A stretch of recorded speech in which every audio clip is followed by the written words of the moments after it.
This conference will now be recorded.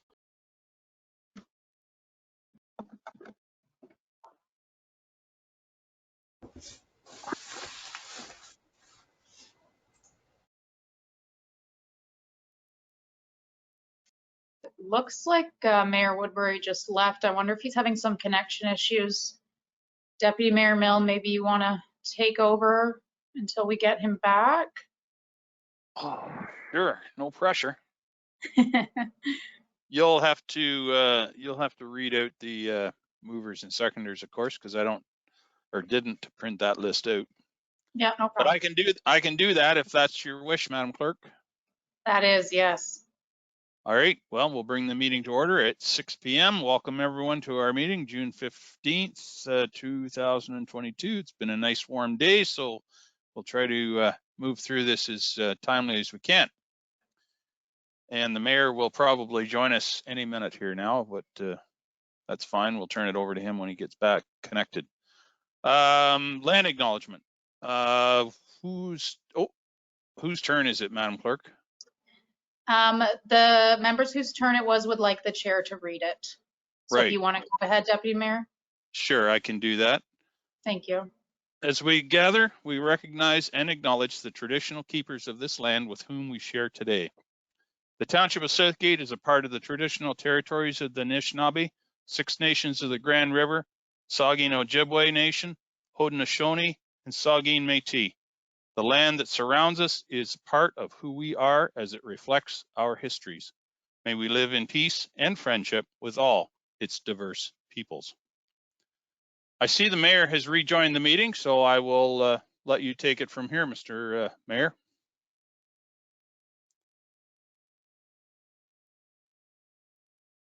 Maybe not.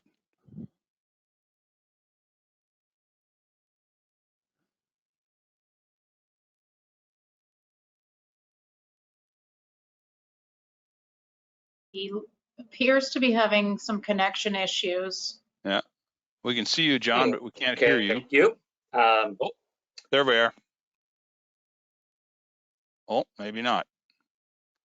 All right, well, we'll move along. Anybody register for open forum, Madam Clerk?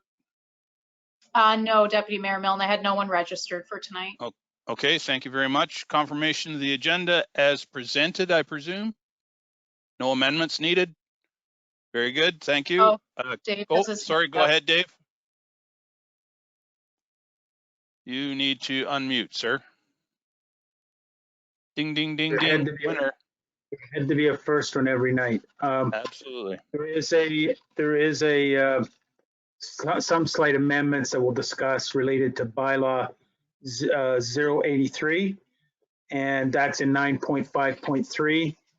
And with the indulgence of council, we may give you an update on the Holstein Dam situation. Okay, Madam Clerk, you've noted those, and you'll remind us of when we need to deal with those. So I'll ask for confirmation of the agenda as amended. Who are the movers and seconders, Madam Clerk? Councillor Shearson and Councillor Dobreen. Thank you very much. Any discussion regarding that motion? Hearing none, I'll ask if anyone is opposed. Hearing no opposition, I'll declare that carried. Any delegations, presentations? I see none. That hasn't changed. No, it has not. Adoption of the minutes regarding the June 1st council meeting and closed session meetings as presented. Can I have a mover and seconder, please? Oh, sorry, Lindsay, you got the list there. I do. It was yourself, so we'll need another mover. Okay, I saw Jason's arm in the air. I'll move. Jason moves. And Councillor Frew seconded. Frew seconded. All right. Any discussion regarding those minutes? Seeing none, I'll ask if anyone is opposed. No opposition, so that is declared carried. Reports of municipal officers. Welcome, Fire Chief Derek Melnick. Oh, there he is. There he is. He's the guy with the fancy shirt on, right? Welcome, Derek. So their first report is the Dundalk Firefighters Frolic. Be it resolved that council receives staff report Fire 2022-013 for information that council approved of staff's plan to hold the annual Firefighters Frolic at the Dundalk Memorial Park on Saturday, June 18th of this year. That's Saturday. Mover and seconder, Lindsay, is? Councillor Rice and Councillor Shipston. Thank you very much. Derek, I'll let you have the floor. Pretty straightforward. Just want to do our annual fire frolic. There's been a special events permit that's been created by Southgate, so we just filled it out and submitted it for your approval. Excellent. Thank you very much. Any questions for Chief Malnick regarding this motion? Seeing none, I'll call the question. Is anyone opposed? No opposition. I'll declare that carried. We look forward to the big event. I see it's been advertised well in this week's paper and on social media, so we look forward to a big crowd. So the next motion is regarding the Retired Dundalk Firefighters Association. Be it resolved that council receives staff report Fire 2022-014 for information, and that council approve the creation of the Retired Dundalk Firefighters Association. Movers and seconders, Lindsay, please. Councillor Dobreen and Councillor Rice.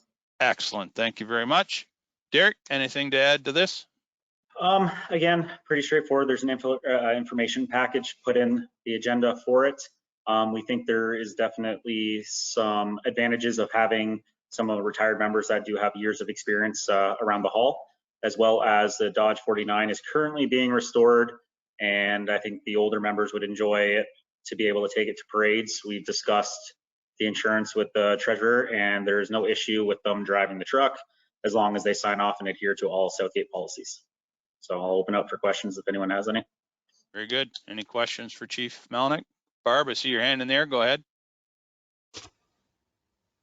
Thank you. Through you and to Chief Melnick, I just wanted to confirm, you indicated there were no financial implications to this report. This is a non-remunerated association, correct? They won't be paid for attending training or meetings or events. No, they won't be paid. They'll just be invited to our own barbecues that our association puts on and the Christmas dinner. Awesome. I've asked some older members and they do think it's a great idea and they have no problem with no payment. That's wonderful. I think it's a great idea. Any other questions, discussion? Martin here. Yeah, go ahead, Martin. Yep. Sorry. Yep. Good evening. Yep, no problem, Brian. Good evening, Derek. I'm fully in support of this because you're looking at past volunteers, mentoring the new ones coming up. But did you just say that, like number 5, attendance, members must attend a minimum of 1 event each year to remain a member of the association? Do you think that's a little bit too lax, or should they do 2 or 3? And with that being said, a follow-up at the same time, they are being covered by township insurance whenever they go out on any function that you want to perform, right? Because they're following policies of the township. Are they covered? Not being members of the volunteer fire force? So yeah, they would be covered under our fleet program. The way the insurance policy works is the fleet. It doesn't actually give a list of drivers. It is as long as they are Southgate employees. It covers our vehicles and anyone that we put in the vehicles, as long as they are okay with our policies and they sign off. And what was the first part of your question there again? The attendance, members must attend a minimum of 1 event each year to remain a member of the association. We're looking at a retired association. So that's what my point is. If they're retired and no longer on the force, are they still insured by the township to come out to those things? I don't want anybody to see get hurt or anything like that. So would our insurance cover them not being on the force, just retired? So to me, they have value to the force that's there now. That's my point. Okay, let Derek, go ahead, Derek. Yeah, so they'd be representing the township if this is a township association. So my understanding of that, they would be coverage under our insurance. They're obviously not going to be out in traffic doing stuff like that.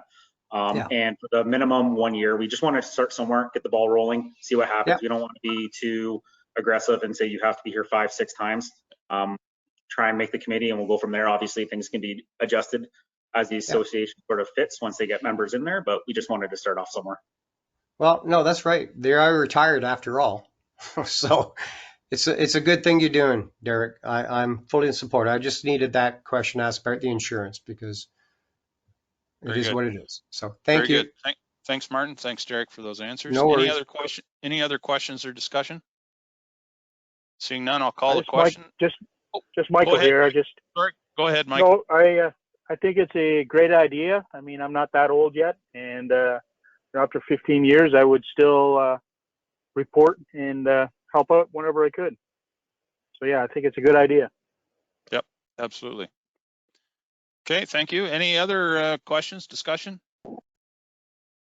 Dave, go ahead. Oh, you're muted, sir. Ding, ding, ding, ding.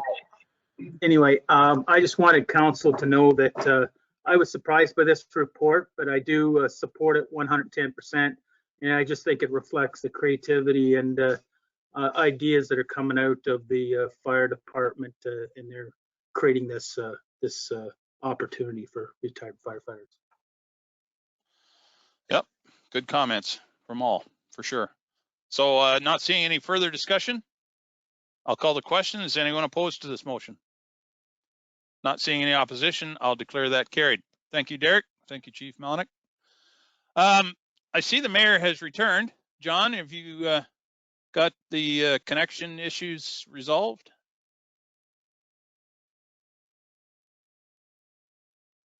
Apparently not. He must have moved that piece of tinfoil today or something because the connection's just not coming through. It was, He looked frozen too.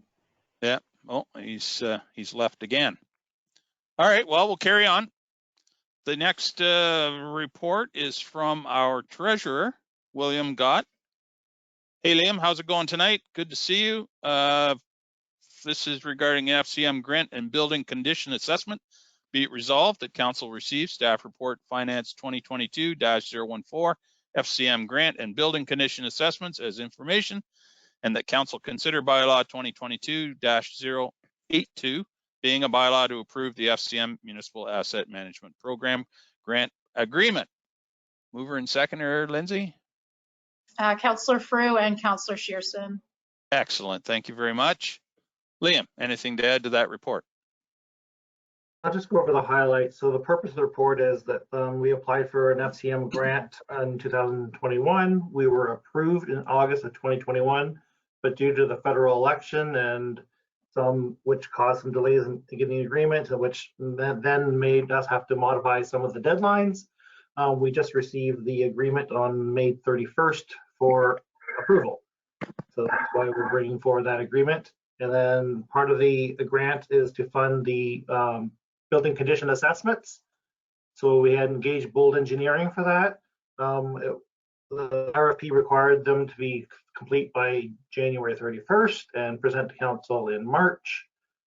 We didn't receive the last Bold Engineering report till the end of May.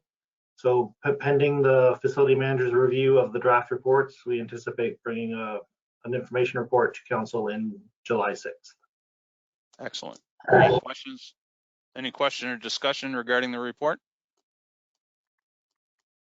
Not seeing any, I'll call the question. Go ahead, Jason.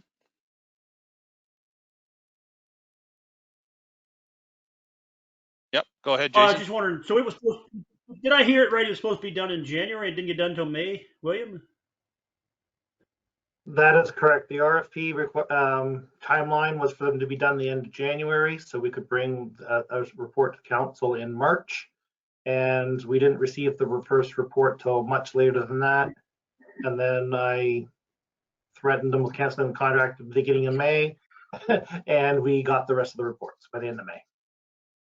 I was just wondering if, we're paying them if they're not, do we have any action to hold back some or whatever? I know it's frivolous maybe, but that's quite a long time. Anyhow, just wondered. Okay. Any other questions, discussion? Not seeing or not hearing any, I'll call the question. Is anyone opposed? Not hearing any opposition, I'll declare that carried. The next item is the bylaw that goes with that, so I'll turn it over to the clerk to do the poll. Just get a mover and seconder first. Oh, right, I guess we need that, don't we? I was doing so well too. You were. Do you have a mover and seconder there, or do you want me to pull them from the crowd? I do. It's Councillor Shipston and Councillor Dobreen. There we go. All right, now I'll turn it back over. Oh, is there any discussion or questions regarding the bylaw? Okay, not seeing any. Lindsay? Thank you, Deputy Mayor Milne. Recorded vote called for bylaw 2022-082, the FCM Municipal Asset Management Program grant. Councillor Shipston? Yes. Mayor Woodbury, I don't know if you're there or not. Yes. Perfect. Councillor Rice? Yes. Deputy Mayor Milne? Yay. Councillor Frew? Yes. Councillor Dobreen? In favor? Councillor Shearson? Yes. By a vote of 7-0, that's carried. Thank you, Madam Clerk. Mr. Mayor, what you came through loud and clear there, although I don't have a picture of you on the screen. What would be your suggestion going forward here? Do you want to take the meeting, or? If I think if you could keep going for now, my internet just keeps freezing and I lose everything. So I'm able to catch up with what we're doing, but in order to run it, I don't think I have the connection right now. Right. Okay, well, if something changes or the crowd decides they're tired of me, they can change it up, I suppose. All right, moving right along then is report or agenda item 924, report finance 2022-016 2022 tax rates. Holy, I'm not going to read all that, but I think we are all following along. So I'll ask Liam if there's anything to add to that report. Oh, I need a mover and seconder. No, go ahead, Lindsay. I think we skipped one though. I think you went to tax rates and it's the financial report one that's next. I'm trying to work myself out of a job here, Lindsay, is what I'm trying to do. But yes, you're right. I did. I missed that one. Sorry. Finance report 2022-015. Financial report December 2021. Mover and seconder, Lindsay? Councillor Frew moved and we need a seconder. Who would like to second? Barb has her hand in the air. Barb will second that. Liam, anything to add to that report? I'll just hit the highlights. On the financial implications section of the report, it highlights that the contribution to the tax stabilization reserve I'm proposing is $54,977.44, which essentially would be the 2021 surplus if that movement didn't happen. In addition to the library surplus of $11,220.25 and the winter maintenance surplus of $154,496.88 going into reserves. Whereas the water and wastewater departments actually had a deficits of $57,567 and $72,936. And the other point I want to highlight that's in my reserve schedule is that we have the post-retirement gift reliability that we have been accruing for each year, but however, since our financial statement says that we weren't funding it, the auditors were making an adjustment at the line before publishing the financial statements, and I wasn't always sure why there was always a difference, but until I went through the detail. So I am proposing that we fund that shortfall from the tax stabilization reserve rather than having it hit the year that the employee retires. Seems reasonable. Any questions or discussion regarding that report? Not hearing any, I will call the question. Anyone opposed? Not hearing any opposition, I'll declare that carried. Now we move on to the finance 2022-016 2022 tax rates. Mover and seconder, Lindsay? Councillor Shipston and Councillor Dobreen. Thank you very much. Liam, anything to add there? I believe the report speaks for itself, so I will take questions if there are any. Excellent. Any questions or discussion regarding that motion? Not seeing any, I'll call the question. Is anyone opposed? No opposition, I'll declare that carried. Thank you very much. Now we have the bylaw 2022-085 to adopt the 2022 tax rates. Mover and seconder, Lindsay. Councillor Dobreen and Councillor Shearson. Thank you very much. Any questions or discussion regarding the bylaw? Not hearing any, I'll let you do the poll, Madam Clerk. Thank you, Deputy Mayor Milne. Recorded vote called for bylaw 2022-085 to adopt the 2022 tax rates. Councillor Frew? Yes. Deputy Mayor Milne? Yay. Councillor Rice? Yes. Councillor Shipston? Yes. Councillor Dobreen? In favor. Councillor Shearson? Yes. Mayor Woodbury?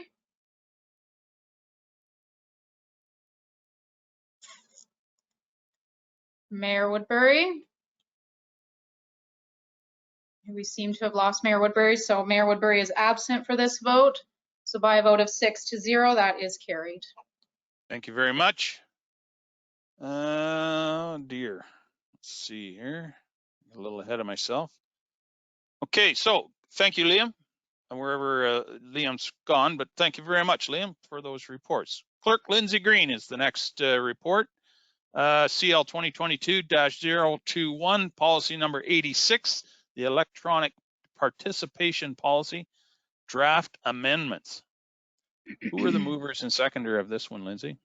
Councillor Dobreen, and we'll need a seconder. Who would like to second that? Martin will second that. Thank you. So, Madam Clerk, would you like to add to this? Sure, thank you, Deputy Mayor Milne, through you. We, staff were bringing forward some amendments, just kind of in anticipation of our new council chambers renovation being complete and us back to, or what we will be doing is a hybrid of online or electronic and in-person, which will be new to us as a council. We've just been doing electronic, obviously, for quite some time now, and before we didn't have the hybrid option. So with our new technology in the chambers, we will be able to do the hybrid meeting seamlessly. So there was some definitely needed updates to our electronic participation policy that staff have identified over the last couple months, especially. We've just seen some things that we believe needed to be cleaned up in the policy, and I think that going forward, this is a lot better. These amendments facilitate the, I'm trying to find a way to sum it up, but I just think that participation is better in this hybrid world that we're going to be going into. I think these amendments will help those run smoothly. So they are included in the staff report or in the attachment in red. And staff are just looking for some feedback. Right now, the policy doesn't have a limit on the amount of times that you can participate electronically. Some municipalities in gray are doing that and some aren't. So I just kind of wanted some feedback and discussion from council about that. And then I'll bring back a final version for approval at our next meeting. And hopefully we can be in person in hopefully by our first meeting in August, but that's not a for sure yet, but we'll strive for that. So okay. Thank you very much. Any questions or discussion? Martin, go ahead. You are muted, sir. Bingo. Ding, ding, ding, ding. Yep.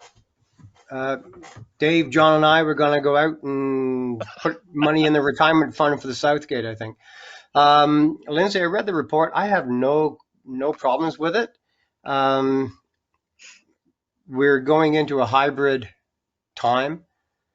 Hybrid being 2 phases of what we're going to be doing, and I think the two limit cap for the hybrid meetings is fine. If we miss 3 meetings in a row, we're going to get dinged for it.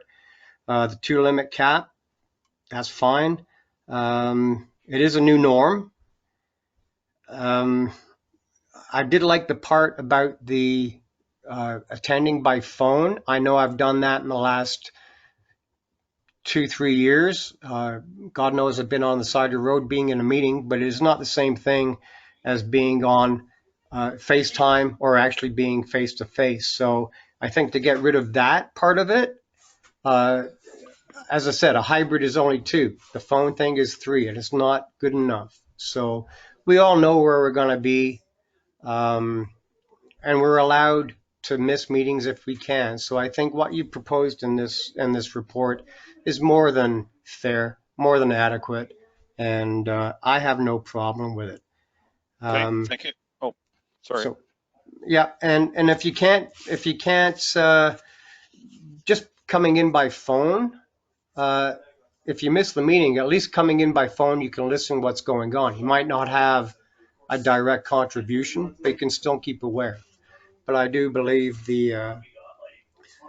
hopefully the virtual will get the one behind. Hopefully we can meet more in person, and then the virtual will just be a backup. We don't need 2 other backups to be part of council. So I fully endorse your report, Lindsay, and good for you.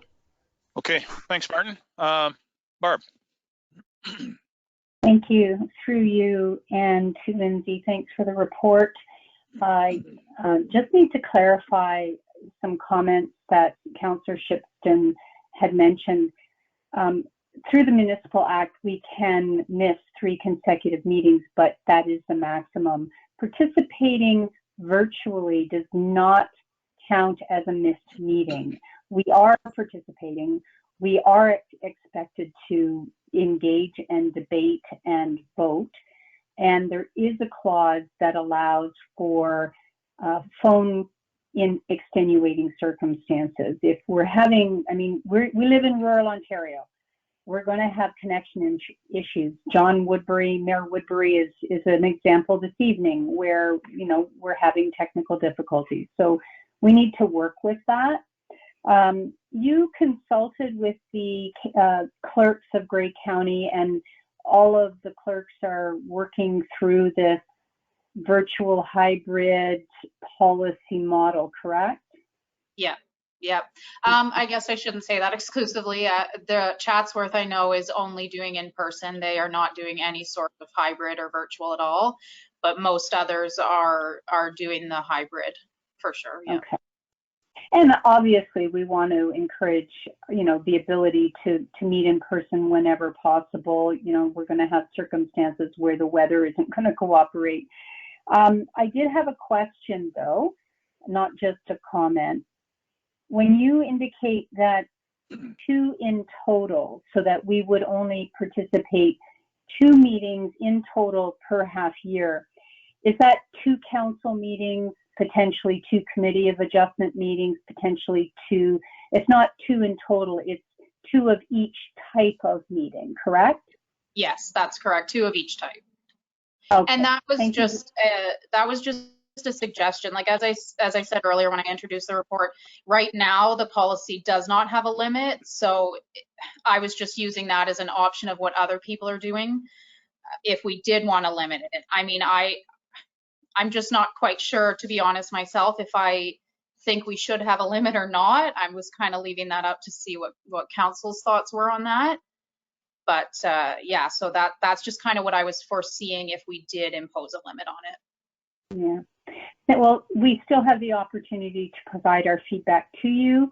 I don't think it's unreasonable to expect that we would endeavor to participate in person wherever possible, but I do like the idea of having the hybrid model. It'll open up the ability for people to step up and run for council if they have to travel for their business. But I do like the idea of being able to see each other at least on screen. So yeah, I will provide you with my comments, but thank you for bringing the report and thanks for clarifying my question.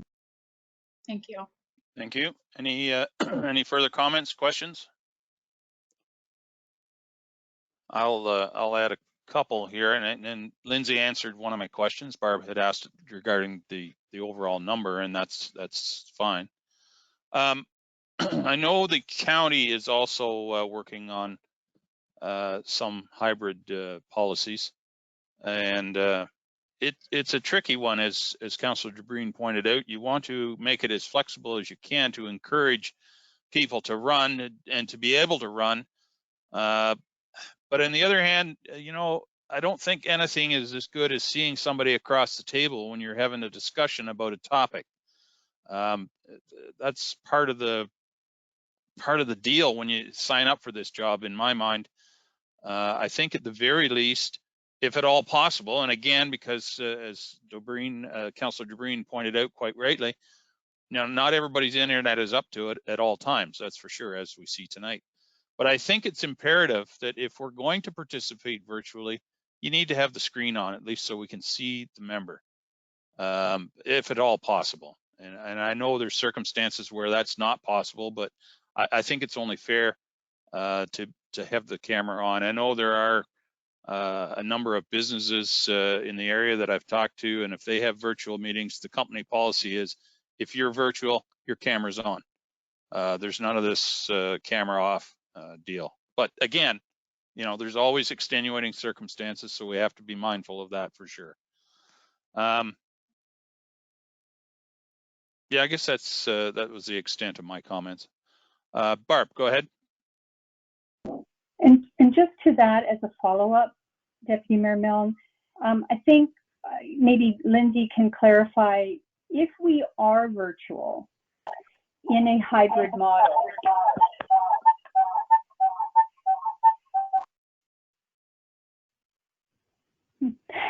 welcome caller 6. And I was just wondering, where was I going with this? The hybrid model and our voting ability. You mentioned that there would be electronic voting because our iPads allow for that, but we may also then, with our video on, we won't be going to any opposed voting model. It will be a show of hands or a call of vote. Okay, thank you. Yeah, and that's, if I might, through you, Deputy Mayor, that's why it's important to have the camera on, because we've gotten so used to, I think, this way doing it as is anyone opposed, but that was just really because we were totally virtual through our COVID emergency. We have kind of kept it going even though we're not in the emergency anymore, but once we're back to in-person and hybrid, it won't be as opposed. It'll be by show of hands or the electronic vote once we put that in, if we can get to that point, which I hope we can. So yeah, that's another important reason why the camera should definitely be on. Yep, the affirmative vote is always a good thing. Any other comments? And if actually one more thing, and you'll have to give me a little bit of leeway here. If I ask the CEO, how is the renovation coming in Holstein? So the renovation is going quite well. The walls are painted. The flooring is going in this week. And the plumbing, as far as fixtures, will be in either this week or next week. Our biggest challenge is doors to washrooms. Some of the doors need to be fire doors, and they're on back order, and they're coming in next week.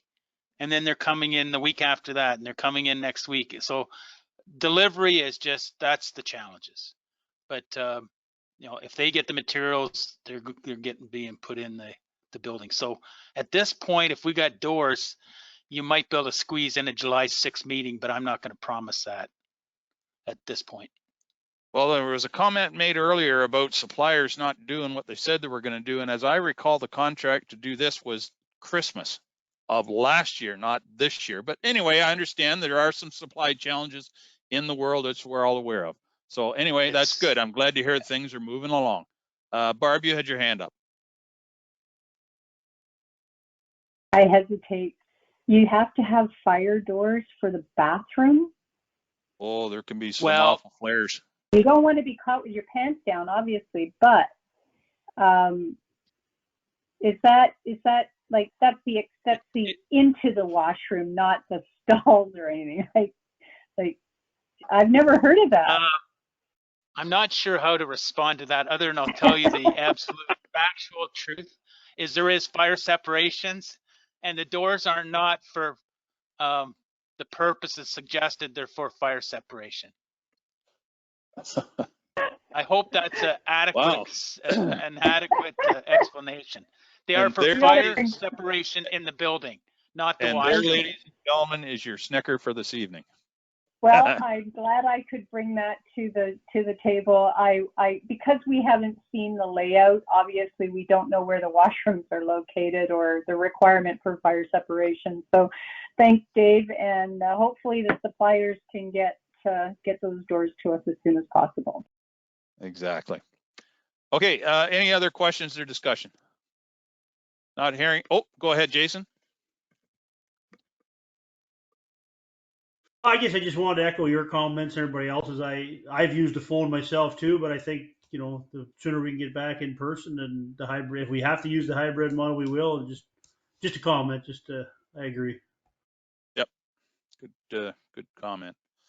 Okay, not seeing any further comments or questions, I'll call the question. Is anyone opposed? Not seeing any opposition, I'll declare that carried. Thank you, Lindsay. The next report is Public Works Manager Jim Ellis. That is PW 2022-034, Township of Southgate Municipal Servicing Standards Update. Lindsay, mover and seconder. Councillor Shearson and Councillor Frew. Thank you very much. Anything to add, Jim? Good evening. Good evening, good people. Well, this hasn't been updated since 2016, but it brings in some new information regarding sewage pumping stations, because currently we are building, well, we are not building it, but the development is building it, and we will be entering into building one for Highway 10, and there'll be a sewage pumping station at some point for the west end of Dundalk to get Ida Street and that area to the north to the pumping station or to the wastewater treatment plant. So that's been updated to current. Some lighting included, again, some dark sky compliance information. Fencing's been added, EV chargers, and I apologize, I might be missing a few, but I can't get the information up on my phone, and I didn't bring my extra monitor home, so I don't. If you need something, I need to get some information from you guys. So I'll take questions, please. All right, thanks, Jim. And I presume it probably does not include fire doors, but we'll leave that one alone for now. Any questions or okay, Martin, go ahead. You are muted, sir. This might not be in your area of concern, or it might be in Clinton's. I was looking at the standards and what have you, and then it comes into species of trees and all that kind of thing, where we have to have certain trees on the lot in the subdivision plan. Maybe that's where Clinton comes in. But I noticed there was a lot of trees added to it, and they seem to be a lot more indigenous species more than the honey locust or the nice trees that grow fast. Is that a trend overall, not just with our engineers, but to do that kind of thing, bring in indigenous plants so we get more cover, more canopy to combat climate change? Is that part of it? I trust you with all the technological things about that, but I was just wondering why so many additions. Go ahead, Clinton. My understanding with the trees and having them be local species is because they actually adapt better to climate change than ones that are imported from a different area. So they're more likely to die or break off or whatever with the change in climate, whereas native ones tend to hold on longer. Yeah. Okay. So if I may go ahead and say, is there money in global climate change to access funding for these kind of trees for other parts, not just in subdivisions? in other parts of the township where we own land, or is that part of the climate change program? I just thought it was interesting, so. Well, we can order them anytime we want from Well, like most nurseries will have native trees, yeah. so it's just a matter of the desire to put them in, I guess, and when there's an appropriate, maybe that's just what we do going forward, is we look for those trees and we put them in when a new project comes forward. Yeah, as part of a site plan or something like that. Yep, exactly. Yeah, okay. No, that was my main thrust of this. Other than that, yeah, it's good. Thanks, Martin. Okay, Any other thank questions? you. Any other questions or discussion? Not seeing any, I'll call the question. Is anyone opposed? Not hearing any, I'll declare that carried. The next item is also Jim's. It's PW 2022-36, the Energy Management Policy and Plan. The movers and seconders, Lindsay? Councillor Rice and Councillor Shipton. Thank you very much. Jim, do you have anything to add to this? Again, annual reporting that we've been doing for a number of years now. This is kind of hard sometimes to think back because it's 2020 information as opposed to 2021, which is a little bit fresher when we start thinking about different buildings and what went on or whatever. But again, we're going to see increase with water consumption due to the growth, which is trending, obviously. And with it appears that with the weather pattern that in 2020 it was a warmer winter and a warmer summer, so that affects that heat, the amount of heat that's required to heat buildings, and again for air conditioning for cooling buildings. Very good. Thank you, Jim. Any questions or discussion regarding this? Not seeing any, I'll call the question. Is anyone opposed? Not hearing any opposition, I'll declare that carried. Thank you, Jim. Appreciate your input tonight. Moving right along then. Oh, wait. Yep, I'm right. That is all of Jim's. So the next is the CAO report. Dave Milner, CAO 2022-029, Southgate's 2022 AMO delegation report. Mover and seconder, Lindsay, is? Councillor Dobreen and Councillor Pearson. Thank you very much. Dave, the floor is yours. You are muted, sir. Sorry. Here we go again. Anyway, it seems to be contagious tonight.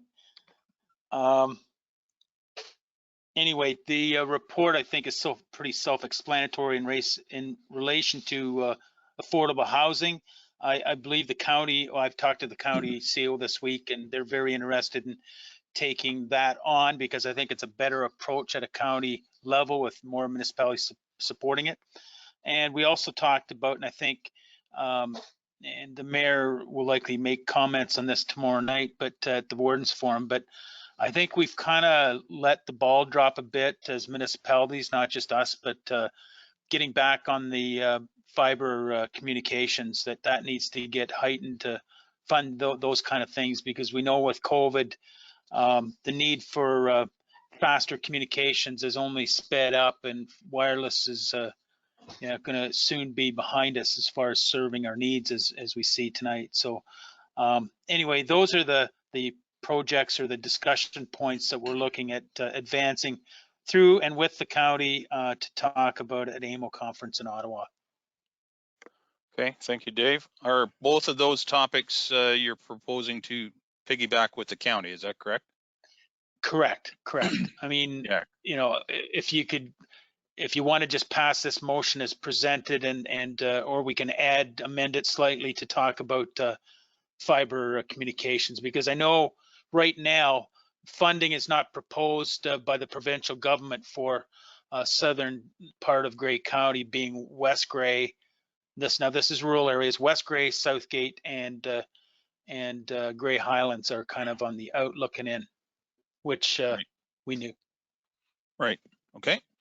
Any questions or discussion regarding this? I know the county has a number of delegation requests in currently. Go ahead, Martin. Yeah, thank you, Dave, for this report. I totally agree with the presentation delegation, and I'm glad that you are talking about doing the fiber too, like fiber optics and the internet. We need that up here for the people that are eventually going to work here.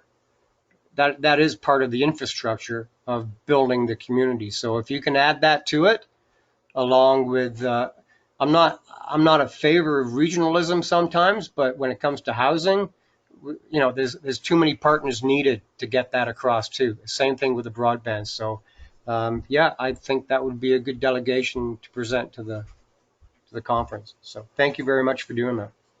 Thanks, Martin. Barb, go ahead. So through you, Dave has indicated that we may want to amend the resolution to also include a delegation request with regard to fiber communication funding. Is Sure. that what you're Do you want to make looking that a for, friendly Dave? amendment, or Dave?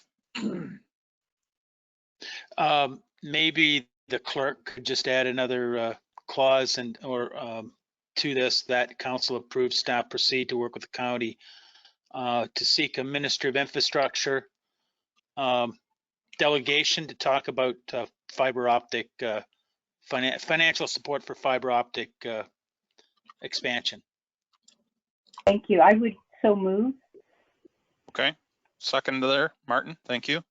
So we're voting on the amendment, or is there any further discussion regarding the amendment to add broadband onto the motion? Not seeing any. I'll call the question. We're just voting on the amendment. Oh, we have the mover and seconder. So we're voting on the amendment. Anyone opposed? No opposition, so that is carried. Now we're back to the main motion as amended. Anyone further questions or discussion? Not hearing any, I'll call the question. Is anyone opposed? No opposition, so I'll declare that carried. Thank you very much. Moving on to CAO 2022-030, Flato Green Inc., Eco Park Phase 2 Property Sale and Road Servicing Development Agreement Report. Mover and seconder, Lindsay. Councillor Rice and Councillor Dobreen. Excellent, thank you very much. Dave, floor is yours. So I'm just going to go, I don't have two screens either, but I'm going to refer to my screen and bring up there was some changes to the bylaw attachment to bylaw 83, which you're going to consider next. But in the document that we posted, I believe it was on, Lindsay, correct me if I'm wrong, was Monday or Tuesday. We added in clause 1A, this was in originally that we corrected the issue of no interest. Then there was some just wording errors that were added in the document, more ins and that's and sort of thing. It didn't really change a whole lot. In section 6 under assignment, there was a word that said on and it should be one and the same. I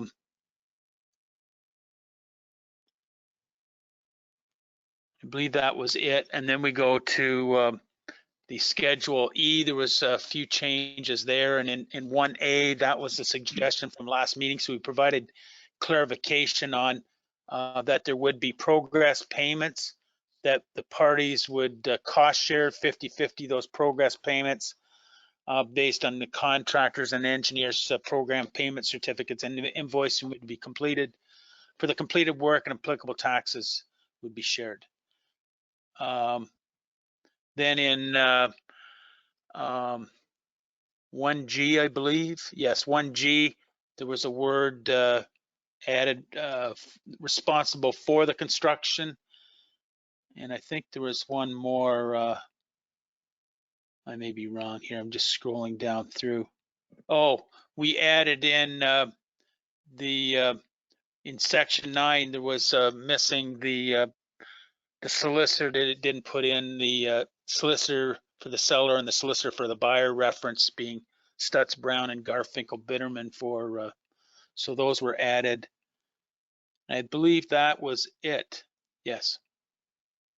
So those have been corrected in bylaw 83 for your consideration in the next section. Okay. I'll take questions if there are any. Thank you, Dave. Any questions or discussion related to the report? Martin, go ahead. Thank you, Brian. Dave, it says in the financial impact long-term implications, Southgate is retaining 50 acres of the 140, 10 acres for road construction and 40 acres for township commitments. We are committed to using other developers other than Flato on this. We're honoring other developments because we don't want to put all our eggs in one basket if there's somebody there. So through Terry's hard work and past discussions, we have a waiting list for that 40 acres of land. With that said, there is reference in the document about, we may need to look at some working with Flato and some land exchange after the fact or transaction exchange. We very well could we may need to create a stormwater management pond that we would share the development and the use of that pond to yield better use of the land across the whole development. So there is some wetland that we have to deal with, but that will be something we do when we get to GRCA permitting and those kind of discussions down the road. Yeah. Stormwater management, though, that would probably be an acre and a half, though. So there's still land we own that we can use for other developers. So yeah, that's fine. Stormwater management will likely take more than that. It would likely could take 4 or 5 acres. So it just depends. And because what we're thinking is it might be more efficient to create a composite stormwater management facility for the entire 140 acres. And that's why I say Flato and Southgate would work together on doing what's most efficient in working with the conservation to achieve that. Okay. I'm glad you mentioned the conservation there. So thank you, Dave. I appreciate that. Okay. Thank you. Thank you, Martin. Any other questions? Not seeing any, I'll call the question. Is anyone opposed to the motion? Not seeing any opposition, I'll declare that carried. Now we move on to the bylaw regarding the report. Bylaw 2022-083, purchase and sale agreement, Flato Greens Inc. for Eco Park Phase 2. Mover and seconder, Lindsay, is? Councillor Frew, and we'll need a seconder. We need a seconder for that motion. Martin seconds the motion. Dave, anything to add? No, that's it. Any questions or discussion regarding the bylaw? Not seeing any, I'll ask the clerk to take the poll. Thank you, Deputy Mayor Milne. Recorded vote for bylaw 2022-083, the purchase and sale agreement with Flato Greens Inc. Councillor Green? In favor? Councillor Shipton? Yes. Councillor Shearson? Yes. Councillor Frew? Yes. Yes. Deputy Mayor Milne? Yay. Mayor Woodbury? I don't believe Mayor Woodbury is connecting, so Mayor Woodbury is absent. Councillor Price? Yes. By a vote of 6-0, that's carried. Thank you very much, Lindsay. Moving on to the next report is the CAO 2022-031 Flato Dundalk Meadows Inc. Phase 7, 8, and 10 subdivision agreement approval report. Lindsay, the movers and seconders are? Councillor Dobreen and Councillor Shearson. Excellent. Thank you very much. Dave, anything to add to this report? So this report is just really putting it before council for initial review, and we would bring the report back or the subdivision agreement back for July 6th. The planner would be doing some work in regarding clearance letter for draft plan conditions and holding symbol and so on at the same time. They are presently working with Flato, their engineers, Crozier and Triton are working through, getting some things accepted under preliminary acceptance for warranty period and so on. So they're still working on the amount of securities, but it's a significant number, as you can see in the attachment to the report. And we're also looking at, because of the amount of securities being retained on all their projects, including even Flato West has still got some money being held. We're proposing that because of the size of the project, and others have done this, is look at reducing the security requirement from our policy from 100% to 80% in some cases. Thank you, Dave. Any questions or discussion? I have a, oh, go ahead, Barb. I guess my only concern is that if we are, I mean, obviously we have a lot of securities on file. There's a lot of development. Flato has been very good to deal with, but does this set a precedent for other developers, to an expectation by other developers that we're going to only require 80% securities for them as well? This would only be something we would offer if they had a level of security requirement in excess of like $5 or $6 million. Right now, for example, Flato has about $18 million of infrastructure in the ground that's still either under a warranty or an LC type coverage. So that's a lot of infrastructure, and the reliability of the infrastructure, their track record has been really good in that there's been, I think Jim can likely speak to it better than I, but there's very few repairs required, and they're very efficient at solving those problems. So they have been using very, very good contractors, and we've seen some good success and little interruptions. Thank you. Any further questions? Go ahead, Jason.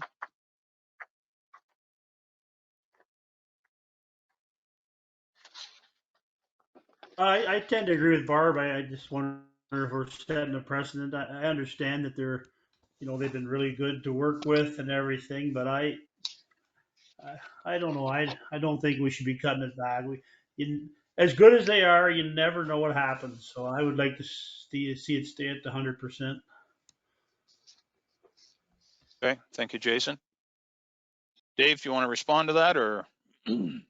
Well, it definitely is a council decision. I guess, you know, based on what we're looking at, we're still asking for in the area of 5.8 million, and with you know, $17 million of infrastructure in the ground that we are, you know, basically either at an installed condition of installed or under warranty, and needing that coverage. It's you know, I think they've been, you know, we still have, for example, $50,000 on Flato West and $1,700 in Flato East 3 and 4, North 1 and 2. Those have been built for some time. So alone there, there's close to somewhere in the order of $1.4 million.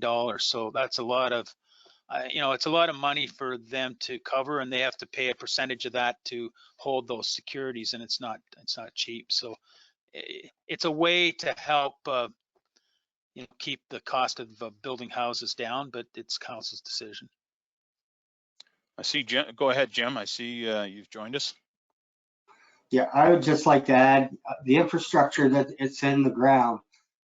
The working infrastructure currently for a lot of the phases is the water main is commissioned and tested and been through all the protocols. So all that is functional. We know for sure. Now, the sewers, occasionally there's an issue, okay, but nothing serious. But I mean, the water system is up and running now for most of these phases, and we just commissioned again another phase. So those are ready to go. They've been certified. So like we've mentioned, there is a lot of money in the ground here, and the water system, it is commissioned. Thank you, Jim. Oh, go ahead, Jason, go ahead, and then I'll go to Barb.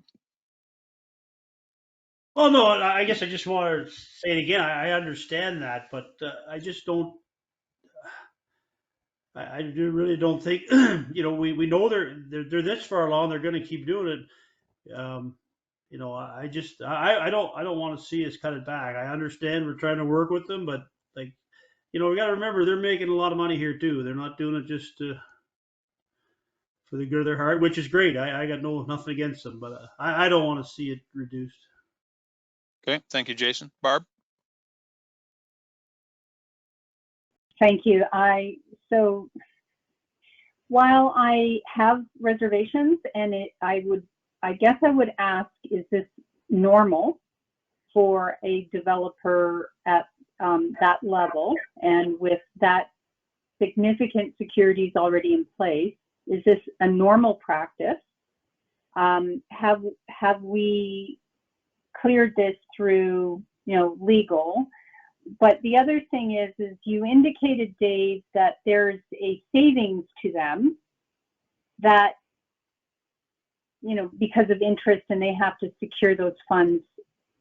Would that free up or encourage cooperation to create more attainable, affordable units? Because certainly townhouses at 1.2 million is, I can't attain it. So Yeah. I'm just wondering if by working with them in this regard, does that help create that cooperative, affordable, attainable complement that we are striving for, but that we don't have the tools to demand? Yeah, and I think that's a really good point. It's kind of taking that give and take approach. I mean, he's been supportive of, or Flato has been supportive of sponsoring things in our community and supporting, the hospital, the medical center, and so on. And I think this is I can't say, I'm not going to sit here and say that we've got experience in these things, but what we are told, and we've had discussions with Triton and so on, that we've never drawn on the securities that from Flato to try and fix something. They've always come good for it. So it's not something that, yes, it's a safety blanket that, if we need to go in and fix something up if they leave town, but that's really what this is all about. I think it's a working with the developer and creating and maintaining that good relationship we've had, and working with him to help build the community. But again, that's all part of the discussion here. Thanks, Dave. Any further comments or discussion? I think what I'd add from the chair, if I might, is that I think I would have rather seen a report proposing a change to the policy, a formal change to the policy that would accommodate this request, because I don't have any problem with the request. But by doing this, we're just providing a one-off, and we're veering off the path of our policies. And that concerns me a little bit. If staff feel strongly that this is the direction they want to go, or we should go, and excuse me, I agree that Flato has been great to work with. They've been very accommodating, but quite frankly, it's not Flato's betterment that I'm worried about. It's the townships. And so I would far rather see a staff propose a policy change that would accommodate this request rather than just a one-off request. Now, is that something that's unreasonable, Dave, do you think? No, I don't think so at all. And I think if we approve this, I think we need to come back with policy. What I will tell you is that if you look at the attachment number 2, this is what we have for policy in relation to, securities for this or that. Like, so there's, what's a flat fee security for a site alteration agreement or a minimum security level, these sort of things. So we put this grid together. And I think if a council approved this tonight, we would then come back with more definitive policy in relation to some terms and conditions that might allow them to qualify for the 80%. But this is something for council to consider. This is, we are kind of, we're definitely, learning from experience and learning from our Triton or our engineers on how to deal with some of these things. And the next report is exactly that. again, changing our subdivision agreement with more policy to make sure we cover things we haven't considered in the past or that have been missed. So I wonder, is this time sensitive, this 80% deal? We could bring it back to the next council meeting and create it as policy. It is sensitive from the standpoint of establishing the securities for this Flato phase 7, 8, and 10 agreement, because we're going to consider bylaw at the July 6th meeting, and they want to keep moving their project forward. Well, I can appreciate that, but as I said, I'm not particularly concerned necessarily about Mr. Flato. I'm concerned about the township. Anyway, so that's fine. I'll obviously it's council's decision. So I'll go to Councillor DeBreen. Barb. Thank you. And to your comments, Deputy Mayor Milne and Dave, this resolution is specifically to basically waive policy in favor of Flato. It doesn't have, I don't see in here that, and that staff will bring back a revised policy that would accommodate certain levels. So I understand where I think Deputy Mayor Milne is coming from, is that if the policy allowed for when you reach a certain level, then your percentage required could be, through council's approval, be reduced to 80%. I would like to see us defer this report pending a policy change, so that it covers. So if there's another developer that comes in and they've got 50, 60, 70 million, $1.5 million in security, $100 million in securities on the books, and we've been happy with their performance, they would qualify for a reduction in securities. Does that seem reasonable, Dave? That way we don't let this resolution fail, because I think we're fairly supportive of entertaining a policy change. Okay, but let me be clear. We don't have a policy on this type of thing right now. This is the subdivision agreement is a draft agreement that we have. And what I've put in schedule or attachment 2 is the guidance document that we use to establish site alterations, pre-servicing, subdivision agreement, pre-servicing work, and subdivision agreement, preliminary acceptance security. So they change, and then when it gets into final acceptance, it's another different stage. So what we would do is we would put some framework around this chart, and we could create a policy. But let me be clear, there is not a policy per se now. We've gone on what standard industry stuff is done. And right. and sorry, I interrupted. I just meant, and that perhaps there should be, or the change to the subdivision agreement to accommodate. Yeah, and what we've done in the past is we have basically followed the direction of or the guidance of our engineers on how this is usually handled. So, I mean, we can come back with a policy to deal with that at the next meeting if you wish. Or, I mean, if you pass it like it is, this is establishing that policy, and we'll create framework around it, because I think the framework is really important, that the subdivision development have significant amount of infrastructure in the ground, and at least likely considering 5 million or so in securities or more, because when you spread that $5 million of securities over 3 or 4 developments or 5 developments, that's a lot of work going on at the same time. We're unlikely to have another developer in our community working on this many projects at the same time. So anyway, I'll leave it at that. Okay, thank you, Dave. I don't think anybody's arguing that maybe the merits of the request. It's the notion that we're just kind of doing a one-off here. I think that's where the concern lies.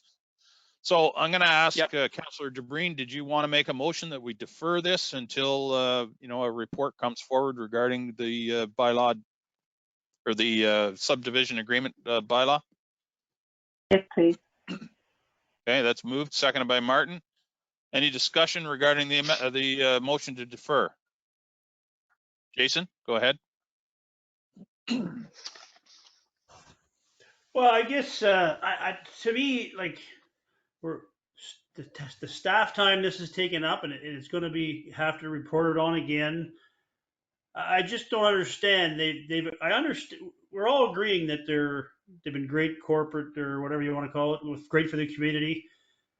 I just don't. They knew the deal going in. They knew it, so that's the cost of business. I like whose idea was this to give them the break? I just don't understand.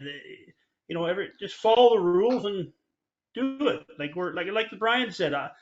I don't know. I understand they're not going to run away or anything, but it's just I don't know why we have to take the time to change stuff when they sign. You know, that they've agreed to stuff like that in the past. Leave it how it is and carry on. Is my opinion, but that's my 2 cents.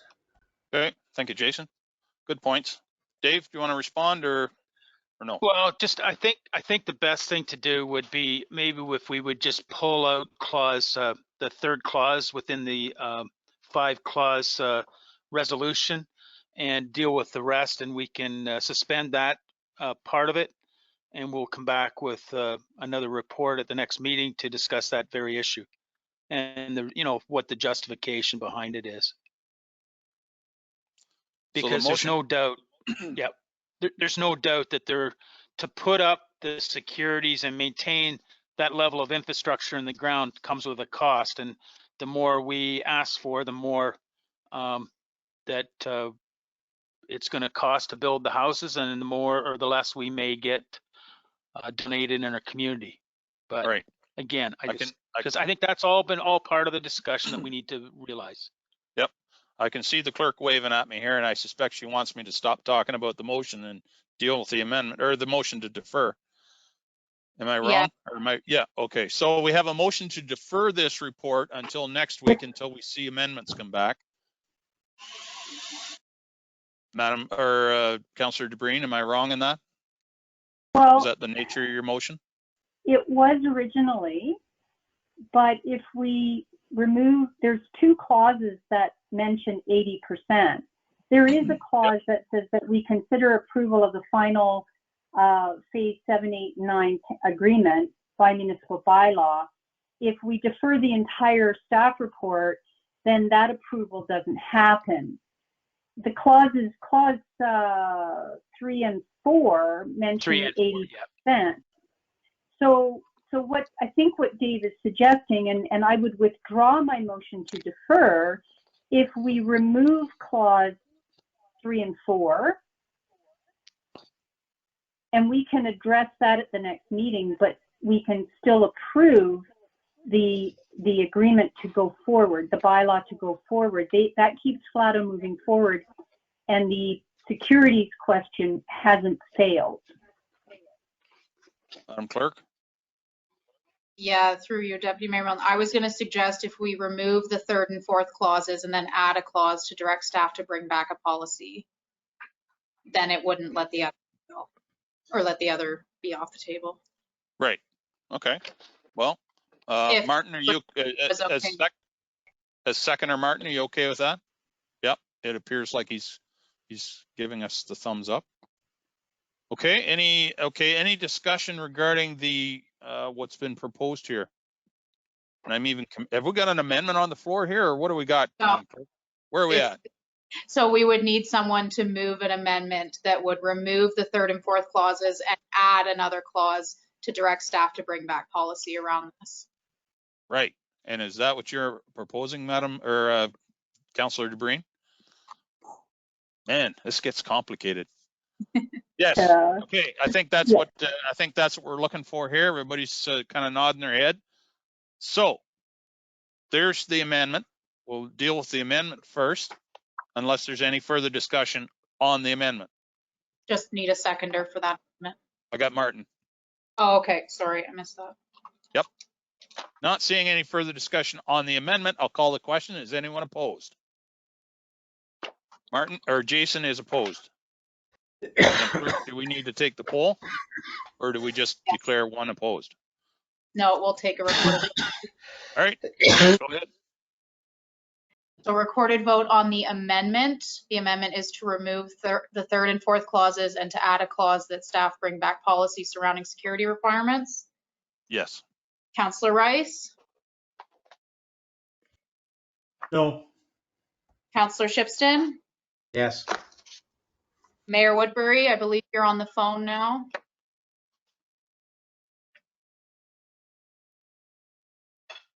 Mayor Woodbury,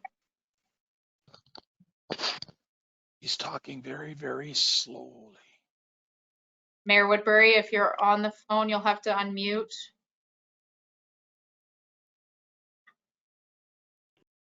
Okay, I'm calling Mayor Woodbury absent.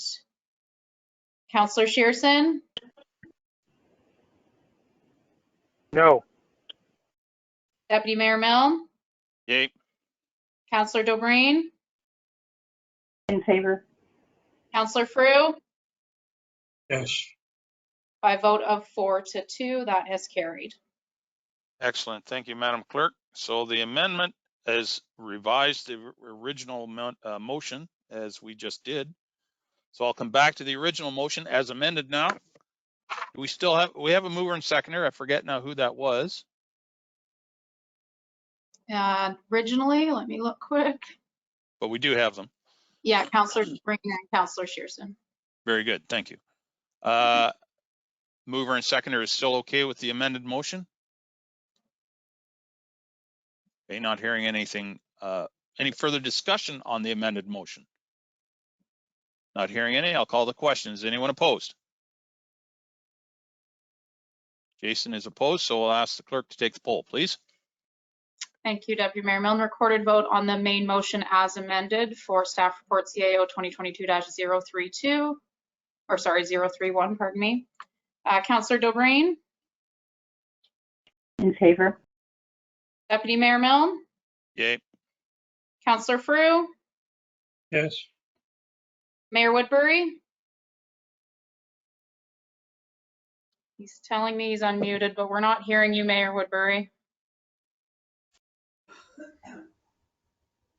So I'm going to call you absent again for the purposes of this vote. Councillor Shearson, Yes. Councillor Shipston, Yes. Councillor Rice. No. By a vote of 5-1, that's carried.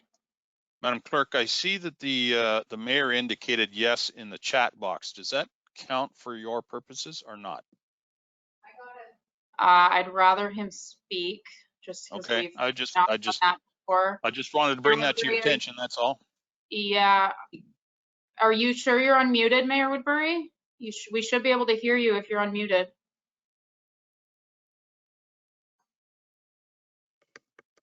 Okay. In any case, the motion passed. Is that correct, Madam Clerk? Correct, yes, 5-1, carried. Very good. Okay, thank you. Well, we'll move along. CAO Report 2022-032 Subdivision Agreement Amendment to establish conditions for the township to accept street lighting electrical costs. Mover and seconder, Madam Clerk, is Councillor Shipston and Councillor Frew. excellent. Thank you. Dave, do you have anything to add to this report?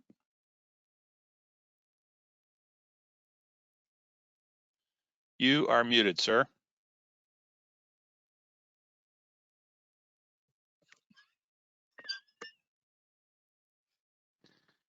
The greatest tonight. But anyway. There we go. There we go. Okay, sorry, technology isn't the greatest for me tonight, but anyway, this is an example of we got it thrown at us. Well, you need to take over the streetlights, and sorry to use this word again, but we didn't have policy on that. And so we had a discussion, Jim and I talked about this. Where does that policy belong? That policy truly belongs in the subdivision agreement. And so that's kind of why we brought this after the last discussion, the FLATO 7, 8, and 10 subdivision agreement. So what we'll be doing is going back, if this is approved tonight, and putting that into the subdivision agreement. And we talked to Clint a bit about this as well, but anyway, with the other, I will not be putting the policy per se, as we call it, policy, into the subdivision agreement related to the 80%. We'll have that as an external policy that we will implement and use as we see it fit criteria. With that said, this is about, and I included the clause 5.10, winter maintenance, and it's a similar clause to what we created for the streetlight electrical billings. And so what we've done is establish that if the subdivision if we have assumed the electrical energy consumption costs prior to final acceptance, there would have to be a percentage of occupancy of the building. So let's say there's 100 homes in the subdivision, 75% of those 75 homes would have to be occupied through an occupancy permit granted by the building department. That would then trigger, if it met all the criteria in this policy, that the street light poles were all up in the phase development, that the lights were energized and working, and so on. This does not have anything to do with accepting the poles if they fail, if the lights break, or if the lights go out, the maintenance. This is just to do with electrical energy. There is conditions where we accept the infrastructure within the subdivision agreement as it's presented, because that goes through preliminary and final acceptance of the infrastructure, whether that's a sidewalk, a light pole, a street light, pavement, water, sewer infrastructure, and so on. So this is strictly to do with streetlight electrical billings, and that's how we would put this in the subdivision agreement and accept those costs if these thresholds were met. Very good. I think I understand what you're saying. Any questions or discussion regarding that report? Martin, go ahead. Thank you, Brian. So Dave, with these subdivision lights, they're all dark sky compliant? Yes, that's in our servicing standard. The servicing standard, okay. This is one thing I never even thought of. It was an interesting read. So why not just take it over when the 100% is done, when the subdivision is done completely? You were talking about 80%. Well, that's again, we're going back to talking to Triton and what other municipalities do, and this is what kind of the standard is out there. Okay. So that's what we put in the policy. If someone wants to suggest we change it to 80% or 70% or 100%, that's council's decision. Okay. Any further questions or discussion? Not seeing any, I'll call the question. Is anyone opposed? Not seeing any opposition, I'll declare that carried. Thank you, Dave, for those reports. You can turn your microphone off now.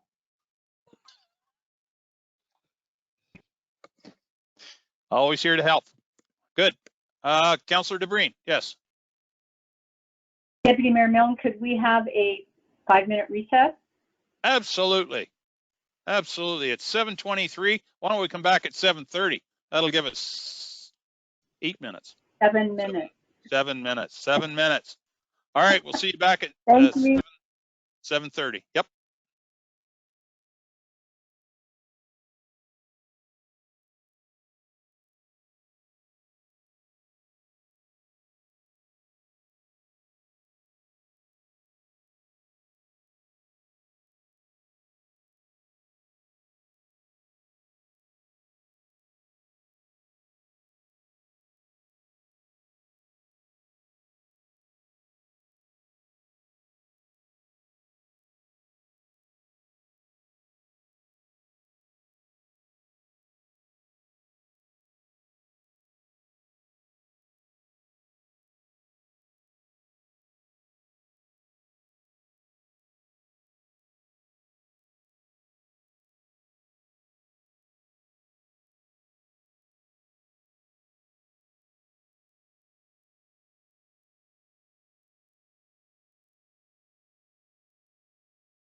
Mayor Woodbury, is that you? It is, and now it says I'm unmuted. Okay, can you mute and unmute yourself? Like, I will do that. are you, just test it. Can you mute yourself? Yep. Okay, and now unmute yourself. And I'm unmuted. Okay. Okay. Oh, it's weird. Okay. Yep. It's Well, that kind of night. You're officially back now. Okay. Thanks. Thanks. Are you back enough? You want to chair the meeting? I'm back enough that I can use the phone to actually hear, but my internet just freezes up that I can't see. Yeah, Deb was having some troubles in town today too. Yeah. Yep. So no, you're doing fine. Well, the clerk's being very helpful. You got this covered, Brian. You're an old whiz at this. That's ironic. I just had one.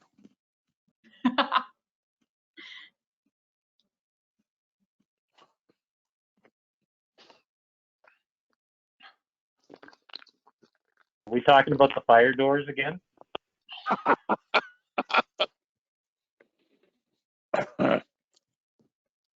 What is it about washroom humor? It just makes everybody smile.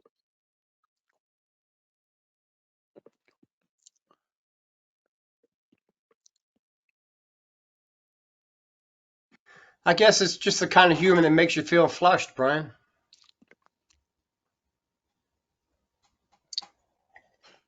Oh my. And there was a lot of groans there, and we're not even going to go past that one either. So let's just leave it as is. Yeah, that's right. Yep. We'll just keep sprinkling the comments. I'm not going to touch that one. Okay, it's 7:30. We better bring the meeting back to order before we get into trouble. Just, Are we good to go, Madam Clerk? Or I just want to make sure, Councillor Shearson, are you there? You betcha. I haven't left. excellent. Okay. Mayor Woodbury is here now and should be able to participate with the phone, so we're good. All right. Thank you, Madam Clerk. Moving right along. The next reports are from our planner, Clinton Stradwick. Good evening, Clinton. Where are you? There you are. There, I see you. So the first report is PL 2022-024 SP10-22- Lena Bowman. Mover and seconder, Lindsay, is? Councillor Dobreen and Councillor Shipston. Excellent. Thank you. Clinton, anything you'd like to add to this report? Not really. It's a pretty straightforward site plan. It's that time of year that they want to get building, and so we're trying to help them out with that. You're just cranking out the approvals. Good for you. Glad to hear that. Any questions or discussion regarding this report? Seeing none, I'll call the question. Is anyone opposed? No opposition. I'll declare that carried. The next is the accompanying bylaw for that particular site plan agreement. It's bylaw 2022-051 site plan agreement SP10-22 Lena Bowman. Mover and seconder is, Madam Clerk? Councillor Rice and Councillor Shearson. Very good. Thank you. Any questions or discussion regarding the bylaw? Not seeing any. I'll let the clerk take the poll. Thank you, Deputy Mayor Milne. Recorded vote for bylaw 2022-051 site plan agreement with Lena Bowman. Councillor Shipston? Yes. Councillor Rice? Yes. Councillor Dobreen? In favor? Deputy Mayor Milne? Yay. Councillor Shearson? Yes. Mayor Woodbury? Yes. Councillor Frew? Yes. By a vote of 7-0, that's carried. Excellent. Thank you, Lindsay. Moving on to the next one, which is PL 2022-041 SP7-22 Mar Brothers Construction. Mover and seconder of this one is Lindsay. I will need a mover. and You Councillor will Cruz. need a mover. Who would like to move this one? Martin is moving it, and did you say Councillor Councillor Crew. Cruz seconded it? All right, thank you very much. Clint, anything to add to this site plan agreement?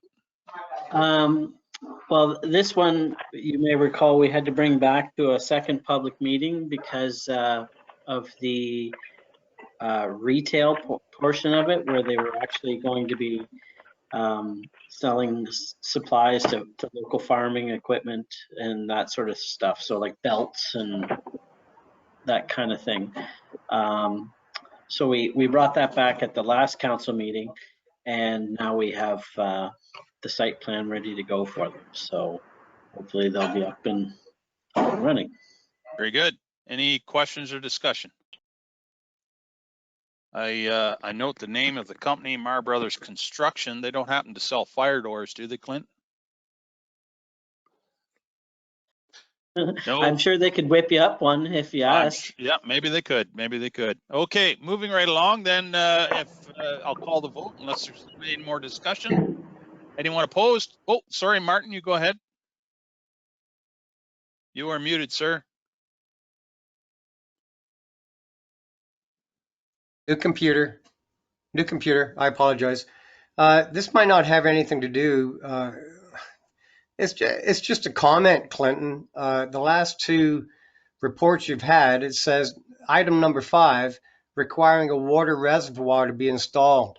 I know this might not be the time or the place or the forum, but should we start looking at the clusters of the factories and talking to the fire department and actually looking at some of these places where we actually get these done?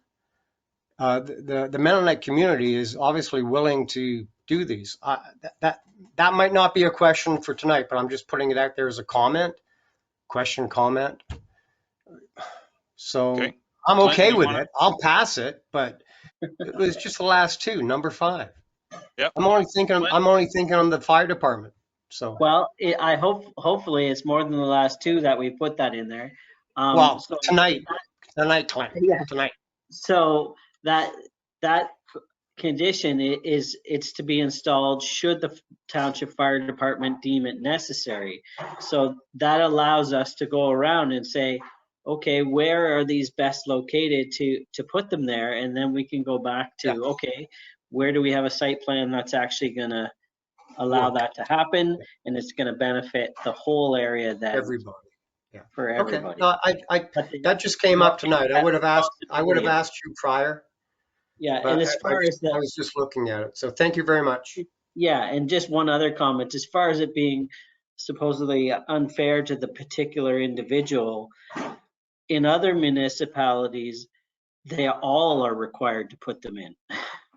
So by only sort of doing it to cover the whole community, we're actually being a bit more efficient rather than requiring them on every single shop we do, which that's what they do in Wellington County. So. Oh, I did not know that. I'm glad I asked the question, Clinton. So thank you very much. We're much more efficient here in Gray than we are in Wellington. Anyway, okay, any further discussion or questions? Seeing none, I'll call the question. Is anyone opposed? No opposition. I'll declare that carried. Moving on to the bylaw, which is 2022-071 Site Plan Agreement, SP7-22, Mar Brothers Construction. Mover and seconder of the bylaw, Lindsay, is? Councillor Dobreen and Councillor Shipstead. Thank you very much. Any discussion or questions regarding the bylaw? Seeing none, I'll ask the clerk to take the poll. Thank you, Deputy Mayor Milne. Recorded vote bylaw 2022-071, the site plan agreement for Mar Bros Construction. Mayor Woodbury? Yeah. Deputy Mayor Milne? Yay. Councillor Dobreen? In favor. Councillor Race? Yes. Councillor Shearson? Yes. Councillor Frew? Yes. Councillor Shipston? Yes. Thank By you. a vote of 7-0, that's carried. Excellent. Thank you, Madam Clerk. Thank you, Clinton. I believe that's all you have for us this evening, at least to this juncture anyway. Moving on is Economic Development, Terry Murphy. We have report titled EDO 2022-011 Greenlid Development Charge Payment Deferral Agreement Report. Welcome, Terry. I don't see her. Terry is not with us tonight. Oh, okay. and So she you're asked taking me it, Dave? Yes, yeah, she asked me to stand in for. Excellent. We need a mover and seconder first, though. Lindsay? Councillor Rice and Councillor Shearston. Very good. Thank you. Okay, Dave? So this is a deferral agreement for development charges. We've done these before for Greenlid when it's a substantial investment, and they are working at it right now as far as foundation and so on. And we want to put this in place to allow them to keep proceeding. Okay. At their Any request. questions? Very good. Any questions or discussion? Jason?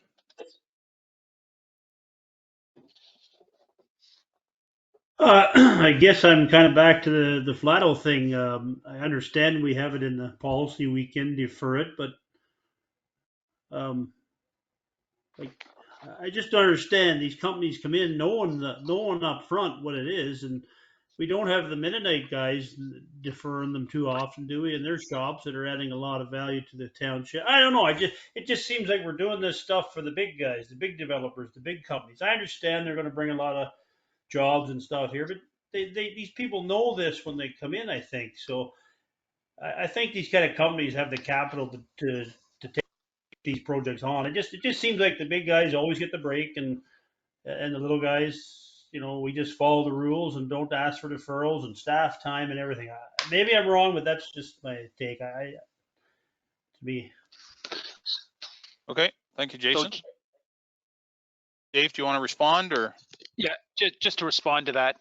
In this case, there is policy in the DC bylaw, and they've requested it that we consider it.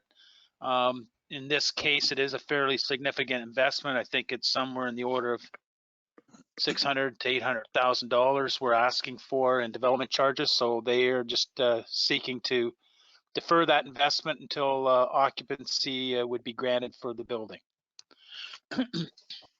So to be clear, the full development charges will be paid. It's just deferring it until they get occupancy of the building, correct? Correct. Yes. Okay. Yeah. Councillor DeBreen, I saw you had your hand up.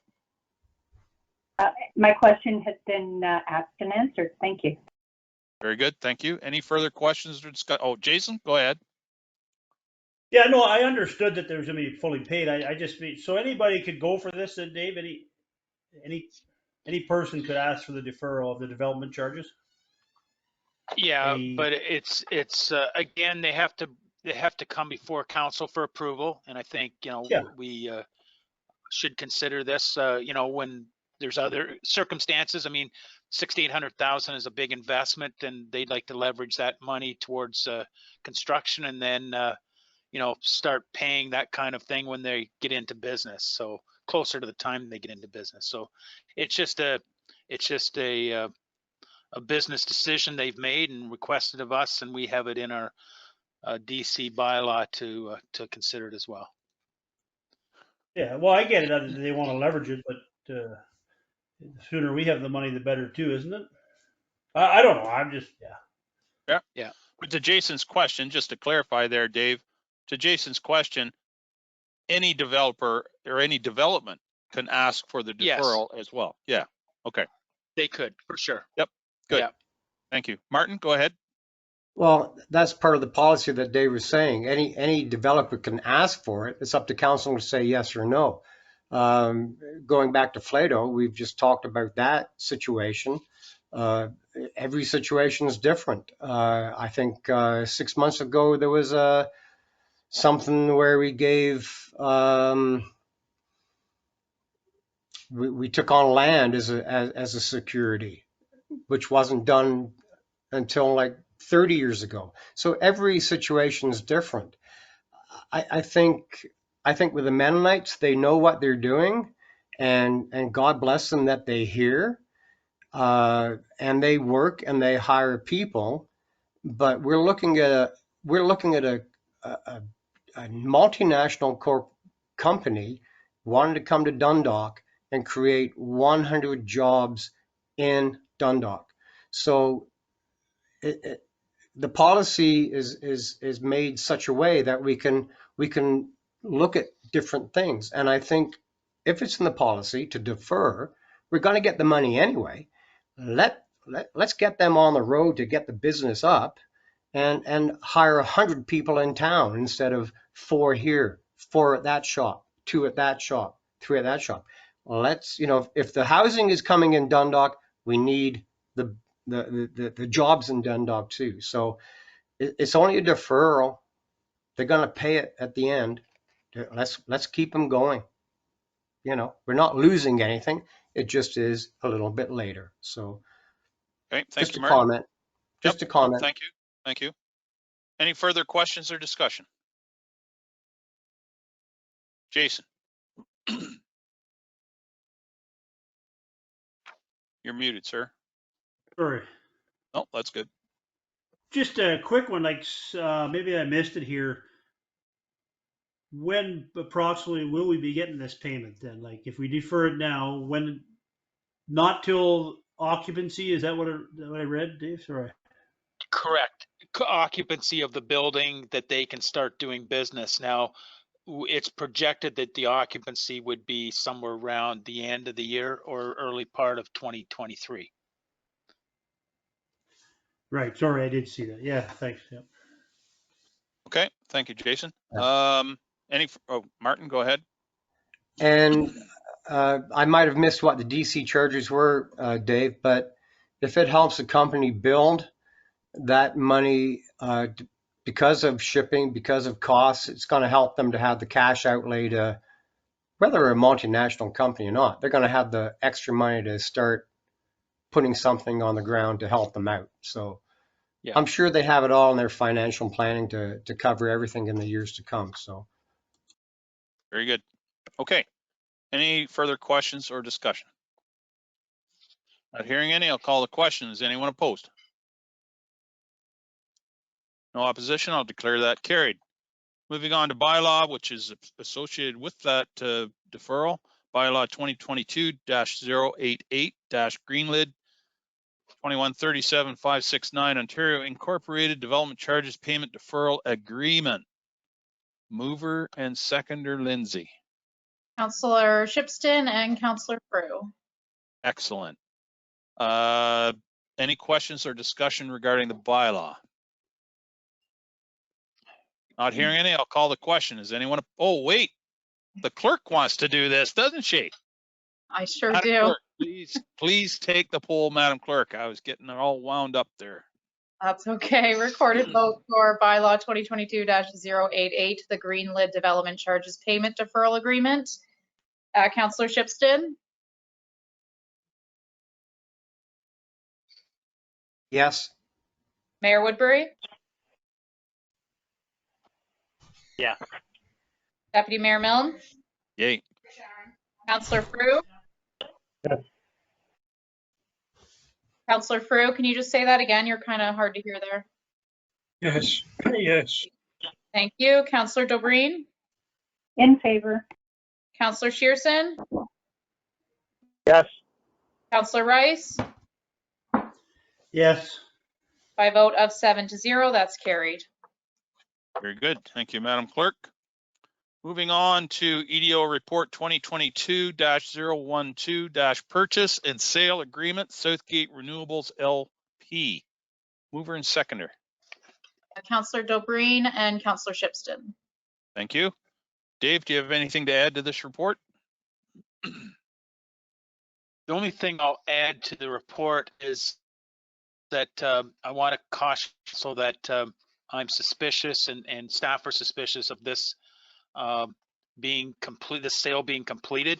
In discussions with Grand River Conservation Authority, the proponent South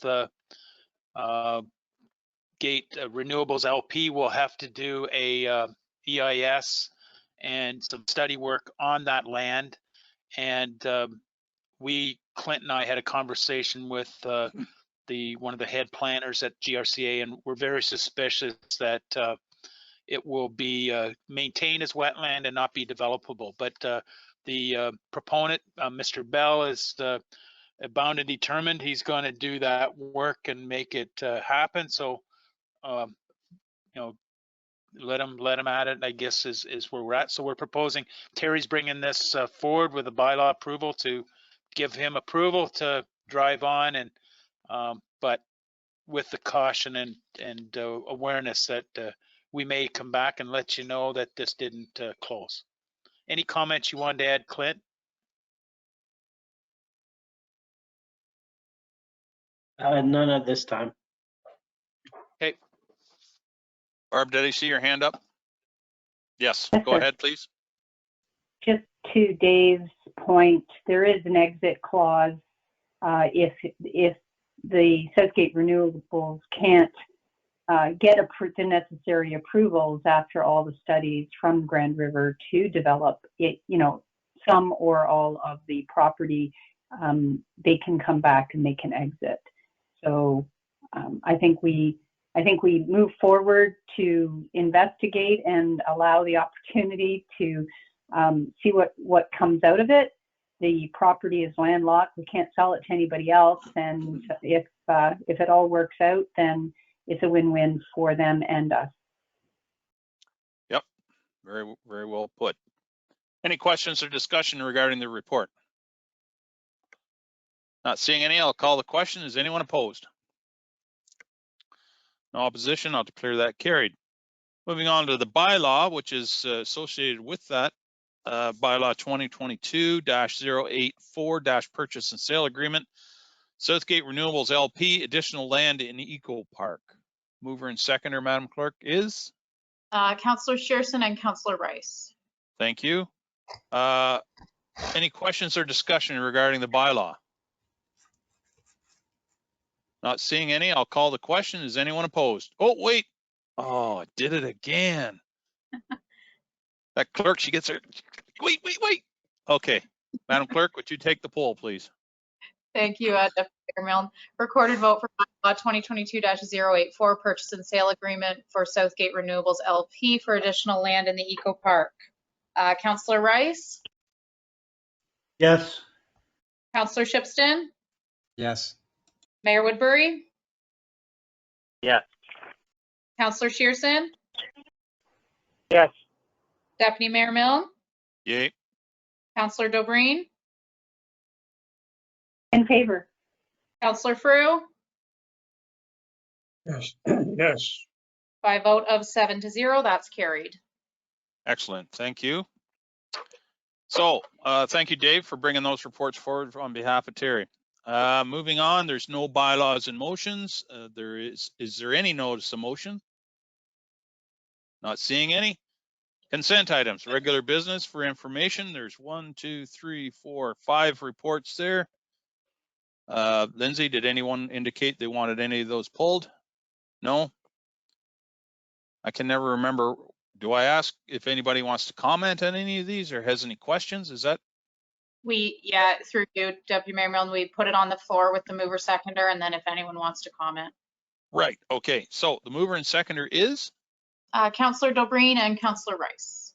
Excellent. And I saw Martin's hand come up there, so I presume you have a question, Martin. You are muted, sir. Ding, ding, ding, ding, ding. Yeah, I know it's getting up there. Thank you. 12.1.1, Public Works. I just want to say to comment first to Jim. I've been driving around and I've seen all the new gravel go down and everybody filling the holes. So 2 steps forward, 3 steps back. Jim, you and your crew, I tip my hat off to you. A question on the waste resource and diversion management. There's been break-ins at Egremont, the electronic e-waste. Is this an ongoing thing? And should we actually maybe put some CTVs up there or even just a bush camera or something to try and get this? Because there is money to be made from that and we're losing money if we can't ship it out. So I guess that's to Jim. Jim, do you want to respond to that, please? Yeah, that's been reported on previously to council. It seems it goes in a couple swaths of how they strike. And it's been targeted at the e-waste, and it doesn't appear that a whole lot's missing, but everything gets all disarrayed in there, and staff have to deal with restacking it and everything else. We've beefed up blocks and the type of chain. Well, no, that doesn't have a chain on it, that one, but the gate did. But we had that hit in the building and got the pile of copper lately. So currently what we have is not providing the information we need.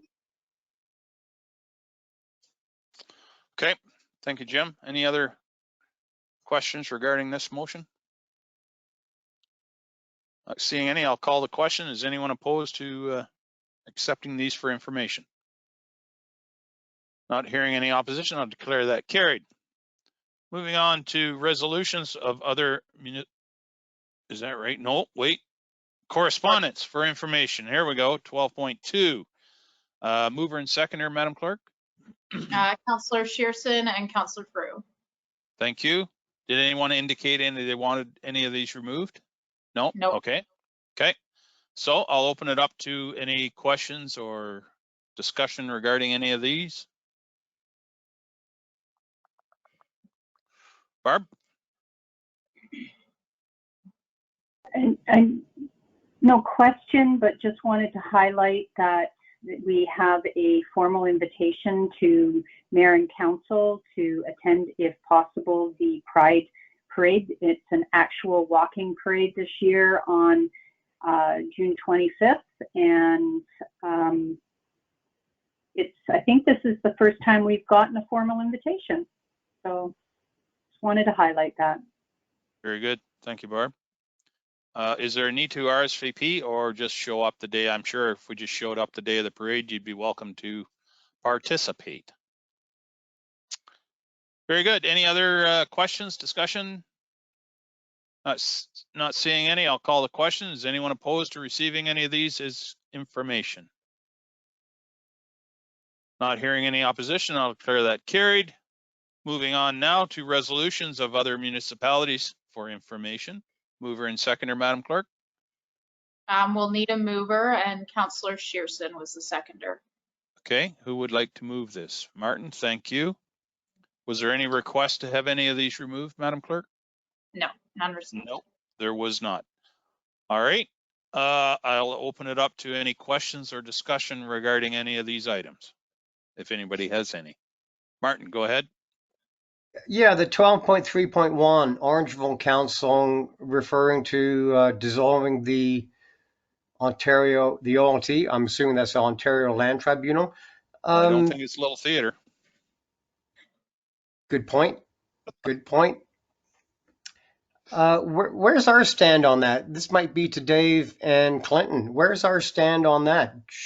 Are we following that, or should we send our own motion, depending on how the staff feels, especially with everything that's being developed? Maybe I'll go to Clinton. Yeah, I'll go to Clinton. I was just wondering. Sure. Good question. I'll go to Clinton to let him have a go at it. I appreciate that, but can you repeat the question? Oh, no.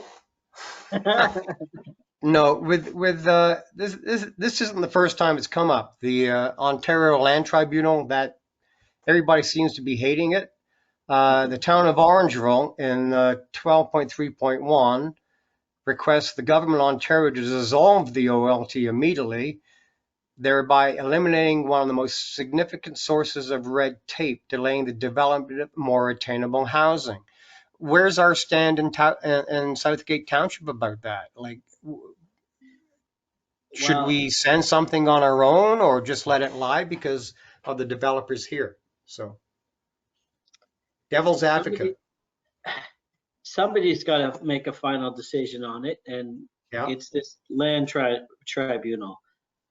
If you take them away, who's going to make the decision on it? The province. Yeah. It won't be us. I'll tell you that right now. Yeah. It'll be the province. So it's a check and a balance in the system. There are pros and cons to it. Personally, I try to work with everyone so that we don't end up there, because it is costly and whatnot. And we've done a pretty good job where I've only had to be there a few times. So I don't think it's a big issue for Southgate personally. Yeah. Yeah. Well, that was my point. I totally agree with you. You know, we don't want the province in any more than we need them, and we're doing a good job. So it seems everybody's putting this negativity about it, but you know, we do need our checks and balances. So I was just asking the question to see your opinion and what have you. So just a comment. That's great. Thank you very much. Thanks, Clint. And if we need to appeal your opinion, we'll go somewhere. Very good. All right. Any other questions or discussion regarding any of these items in this? I guess that's 12.3. Not seeing any, I'll call the question. Is anyone opposed to receiving these for information? Not any opposition, I'll declare that carried. We don't require any closed session for those items. County report. John?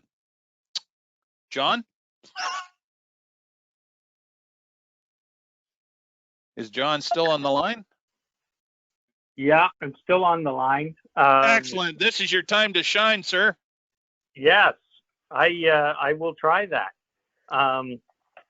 The meeting last time, again, we're all in person for the county, so that's working out really well.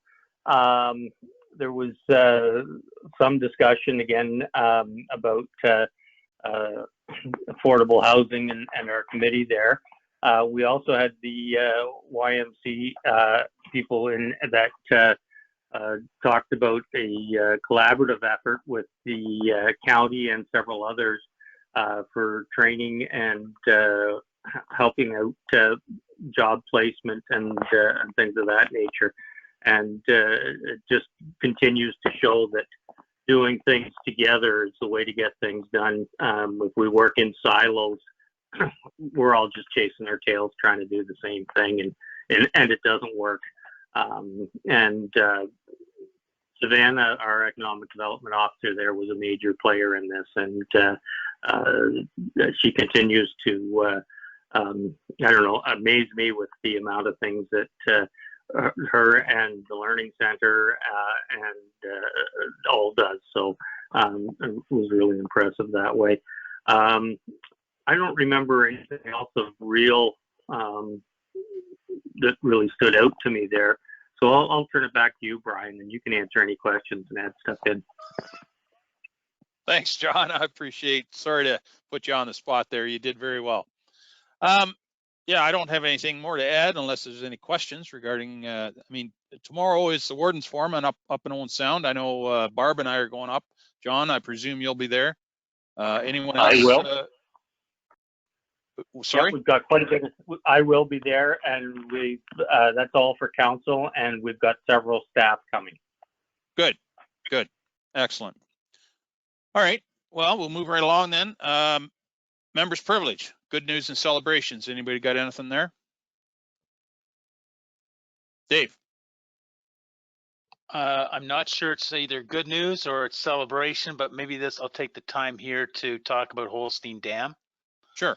I apologize for ever bringing up the Holstein Dam in any past reports because I think we've jinxed it. But anyway, last Thursday we had reports of flooding in backyards on the west side of County Road 109. And when we did the research, it appears that the sluice has been breached and there's significant water flowing down through there and flooding the backyards. Jim and we were out Friday and found this, and we had staff out to look at it on Saturday as well.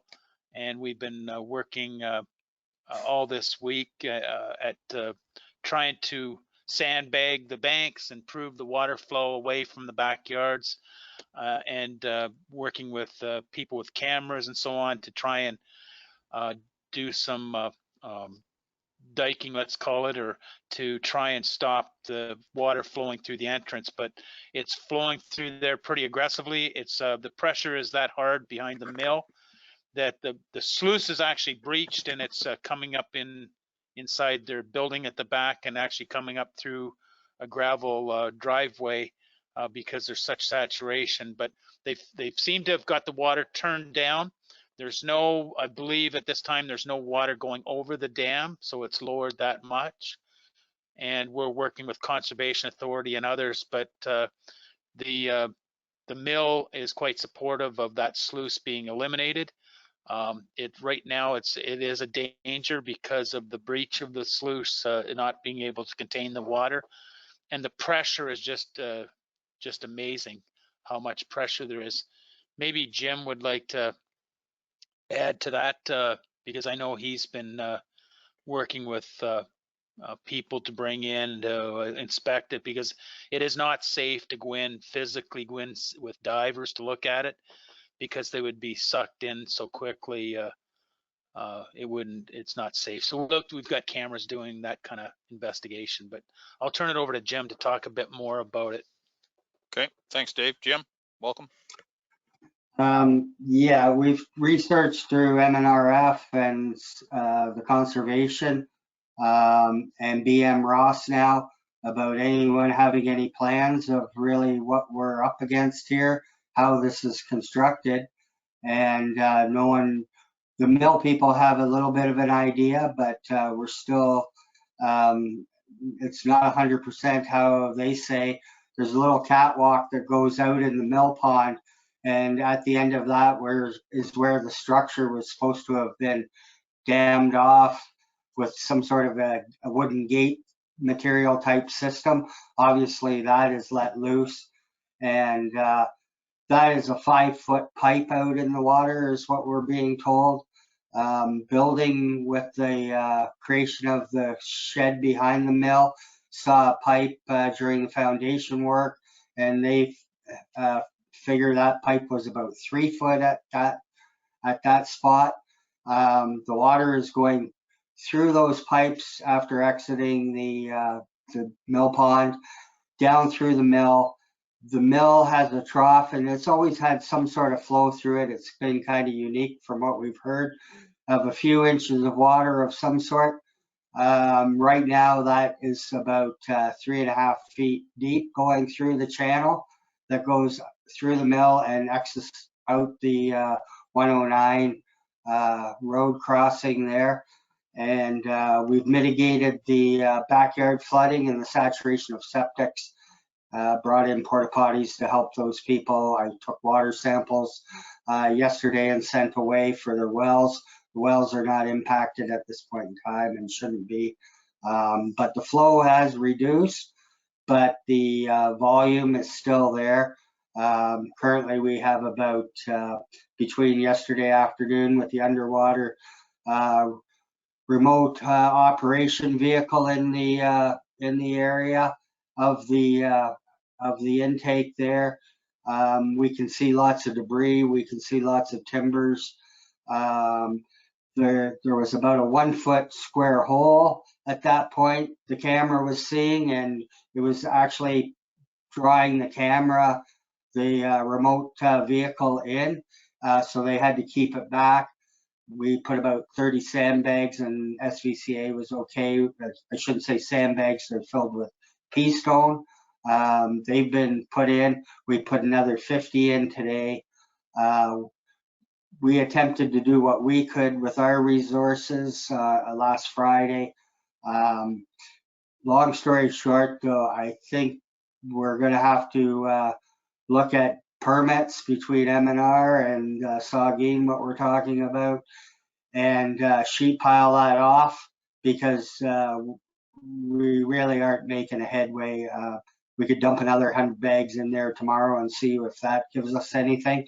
We've also looked at a solution of grout sealing the pipe with a firm. Again, that would permanently pretty much take the flow out of the structure. SVCA is saying that there should be some flow maintained. So there's a lot of moving parts yet about how we're going to resolve this in the long term of what the infrastructure will look like. But I have been in conversation with GRCA that have decommissioned wells, or not, sorry, wells, intakes and supply to mills in the Elora and down in that area. We're going to look at their information, and again, it's going to be a roundtable discussion, but currently the impact is on the municipality carrying the burden of what's happening. Thank you, Jim. Does anybody have any questions regarding the, I'll go with Barb first and then I'll come to Jim. Through. Barb? Dave also has his hand. He may have something to add. Just wondering, you know, with the breach and, you know, this is crisis management now, like you said, all your reports with regard to the Holstein Dam, maybe the province, there will be funding. But with the fishing derby that is scheduled to be held on Saturday, is there any caution or risk to fishing people and pedestrians in the park, or is this mostly backyards? And I'm just wondering from a safety perspective if that's going to be affected at all. Good question, Dave. So not at this point in time. I mean, there was people fishing there all weekend, so there's no risk to anyone unless they were to, you know, fall into the water and be near that intake. But it sounds like we've got it fairly well shielded off. There doesn't appear to be a great suction, other than I think when you get close. And what I wanted to add to Jim's comments is we need to have some pretty frank discussions here with whoever wants to come to the table and say, whether that's MNRF and or Saugeen Valley Conservation Authority. At the end of the day, somebody needs to take responsibility for this thing if it's not going to be shut off, because right now there's multiple problems. I mean, it's flooding the mill. The sluice itself is breached. I mean, there's holes in it that's letting water into the groundwater on the west or the east side of County Road 109. So there's failure of the sluice entirely. So our position, unless somebody wants to take on that liability and responsibility of the sluice, it needs to be closed off. If there is something that needs to be put in place to create a relief to lower the dam, lower the water in the pond below the dam, then that should be something we consider with some construction in relation to what we talked about in the BM Ross report. But I think that should be something that would give relief to lower the pond and dump that water right into the present dam stream, overflow stream. Because what's happening right now is it's just gushing out into this stream and dumping out through grass and going where it likes, really. Anyway, that's kind of in response to that. Okay. A follow-up, Barb, go ahead. Yeah, just Dave, you touched on it. So there's sufficient barrier from preventing people getting too close, including boats. I'm just being thoughtful of there's going to be an increased activity with it being free fishing day and a derby and more people, more boats. Yeah, so I'll respond to that in that I don't think at any time with the whirlpool we've seen, it was only maybe a 2-inch wide whirlpool going down. There's no danger of a boat coming close and getting in trouble. As far as access to the area where this inlet is, Jim and his staff have it cordoned off with barriers. And I'll maybe ask Jim to comment if he believes there's any safety issues, but I haven't observed any in relation to fishing or boats being unsafe for that activity. Jim? Thank you very much. So when we started the sandbag, I'm calling it sandbags, but it's not actually sand in the bags. When we started doing that procedure, the ROV team was still on site. They were there the whole day. They could tell after those, we started with 10 and then proceeded on, but they could tell that we had reduced the suction as such and restricted it a little bit. We have things quartered off and we'll beef it up for the weekend, but the only way that there may be a danger if someone was in the water right at that part that could. But from what we see from all the cameras, there's so many timbers and everything else that are all in disarray and jammed in there, clumps of concrete or rock or all that type of material is all right in there. So again, it would take somebody being in the water right at the spot to possibly have some safety concern. Okay, good. Thank you, Jim. Jim Frew, Councillor Frew, you had a question or comment. Yeah, sure have. Who owns the sluice? Who wants to take that? Dave? That's a $1 million question right there. Sluice belongs to the mill. That was put in there to operate the grinding equipment, to operate the mill. It was put in by the owner of the mill at the time that they were in production. That was their responsibility, but the responsibility fell onto our shoulders when that original BM ROS report came out, because nobody acted on it. I mentioned at the last meeting that that thing was going to be a disaster. It's all rotting out, and sure as hell it happened. So, and that's good comments, Jim. Now, what we're told is the Ministry of Natural Resources back in the 80s, in working with former Mayor Lewis, he was involved in it, and they said that, it was their device and that it needed to stay. Now, when Jim calls MNRF, they don't have records on it from 40 years ago, and I'm not sure they even care about it.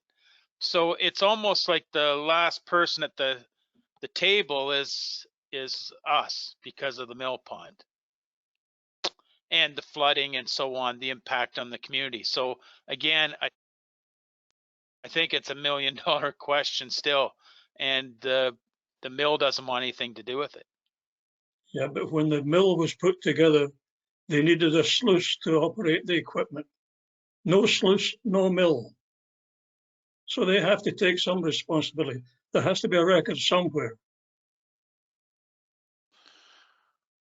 No, Jim makes a good point. I mean, many years ago, that would be the sole purpose to put the mill pond in place, is to create a head of water to drive the mill. Exactly. Nobody can contest that. So, and the mill continues to have water rights, I'm sure, if they ever decided to put the equipment back in gear in the basement. But anyway, that's a moot point. I guess the township is left to deal with the issue, whether we want it or not. And it sounds like you guys have done your due diligence and the issue is well in hand. So unless anybody has any further questions, go ahead, Jim. You must remember, the township owns half of the pond, and that sluice is on the private side, not on the township side of the pond. Right. I wasn't sure whether you meant the top half or the bottom half of the pond, but I see. Yeah, okay, I understand. I'm just. Michael here. Yeah. Go ahead, Michael. I know we talked this a while ago too, that the dam could be taken right out of there and let the water go, that there'd be no more pond. Is that still something that would be on the table? Dave? So to eliminate the pond completely? I think that's what he meant. Yeah, to eliminate the dam, take the dam right out of there, let the water go gradually, and that it'd be no longer there, the dam. It would just be whatever pond is there. and not the backup of it. So it'd be definitely a lot lower than what it is now. That, boy, that's a pretty tough deal. I mean, you're talking about SVCA having a say, and I don't think that would ever pass the test, but I guess It's that been could done be a in some discussion. places. It's been done in some places. I see Jim, go ahead. Jim Ellis. Just to clarify, this is not the dam or near the dam that's the problem. We're about 20 to 30 meters north of the dam off of the rail trail, that right in behind the mill property. So it's not, and this is the calls I was getting Friday night at 10:30 from the health unit and subsequently from the Ministry of Environment. The communication seems that it's the dam failure. It's not the dam. It's a separate infrastructure that was that sluice for the mill and the spillway for that. So just to clarify, make sure everyone understands. Barb? No? Okay. Once we're done once we're done the discussion about the Holstein Dam, I did have a good news Okay. celebration. So, and this was just for information, the discussion. Our folks are working on it to resolve the issue. Dave, is there anything else on that issue? Not on that issue. Okay. Okay, Barb, you have another good news and celebration. I hope it's better than that one. Well, I did want to mention that the Holstein General Store is sponsoring a fishing derby this weekend at the Jubilee Park and the Holstein Dam. It's a free fishing weekend for, you don't have to have a fishing license. It's also Father's Day on Sunday. The other one that I wanted to mention was on Wednesday, the Southgate Community Farmers Market will be functioning as it will every Wednesday until September, but joining them on Wednesday will be the Stars of Southgate and Beyond for a live in-person concert at, I believe, 5 or 6 o'clock, but it's during the farmers market, so it won't be held this Friday as it would normally be. That's it for today. Thank you. Very good. good. And Fireman's Frolic is on Saturday. Fireman's Frolic. There are things happening in Southgate. Absolutely. Thank you, Barb. Okay, I think we've pretty well done that one up good. The next is our closed meeting. So I need, Lindsay, Barb, go ahead. Through you to the clerk, should we have a motion to go past 9 just in case? We'd need to declare that in open session. You can declare it in closed because it's procedural, but we might as well do it now just to have it done. I was being optimistic and thinking we wouldn't need it, but well, somebody we probably won't. That's fine. Sorry. So you're making that motion, Barb? Thank you. Seconder? I'll second Jason? it, Michael. Oh, Michael. All right. Well, I'll take Michael. Anyone opposed to that motion? No opposition, so that is carried. If we need to go past 9, we are now allowed to do that, but that does not mean we have to. Okay, so motion to go in closed session, be it resolved that council proceed into closed session at 8:21 in order to address matters relating to litigation or potential litigation, the subject being a building without a permit and drainage easement verbal update, and the chief building official, Bev Fisher, Public Works Manager, Jim Ellis, Clerk Lindsay Green, and CEO Dave Milner remain in attendance. Who was moving and seconding that motion, Lindsay? Councillor Rice and Councillor Dobreen. Thank you very much. Any discussion relating the motion? Not hearing any, I'll ask the question. Is anyone opposed to going into closed session? No opposition, so I'll declare that carried. The usual procedure to log out from this meeting and going into the closed session credentials as supplied by the clerk. We will see you in a moment.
That's me, Lindsay.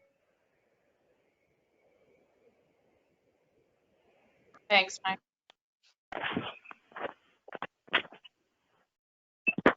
I'm back. It's John. Thanks, John.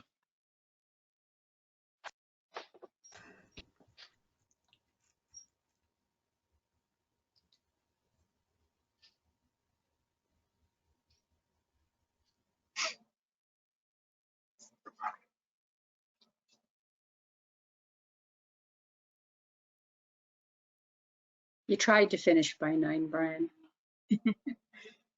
Yeah, I never noticed that till now. That was close.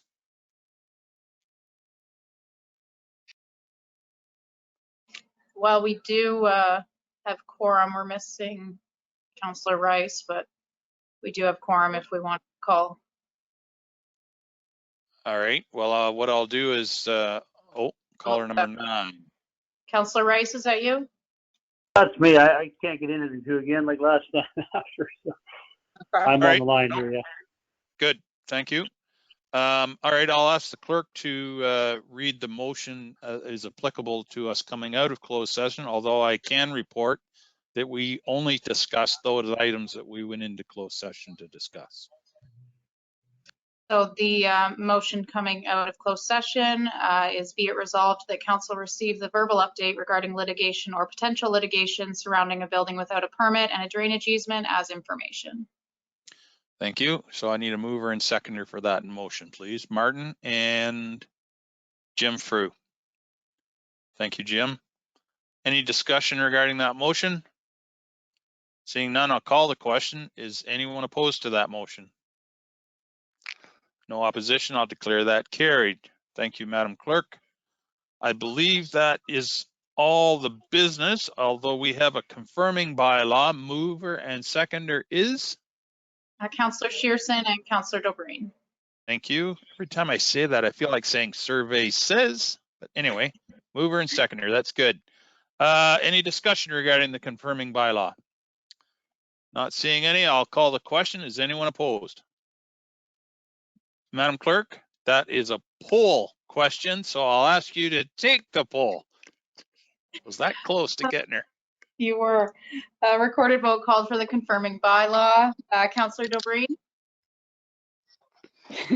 In favor. Deputy Mayor Milne? Yay. Councillor Shearson? Yes. Councillor Frew? Yes. Councillor Shipston? Yes.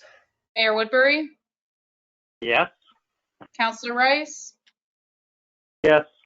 By a vote of 7-0, that's carried. Excellent. Thank you, Madam Clerk. And because we have finished our agenda, I will declare the meeting adjourned at 9:05. Thank you all.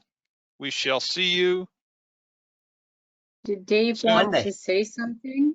I think he was just waving goodbye. Oh, he's just waving goodbye. He's just being All friendly. right, see He you always is. tomorrow. All right. Take Thanks, care, all. everyone. God bless you. Yeah. Thank you. Bye. Bye.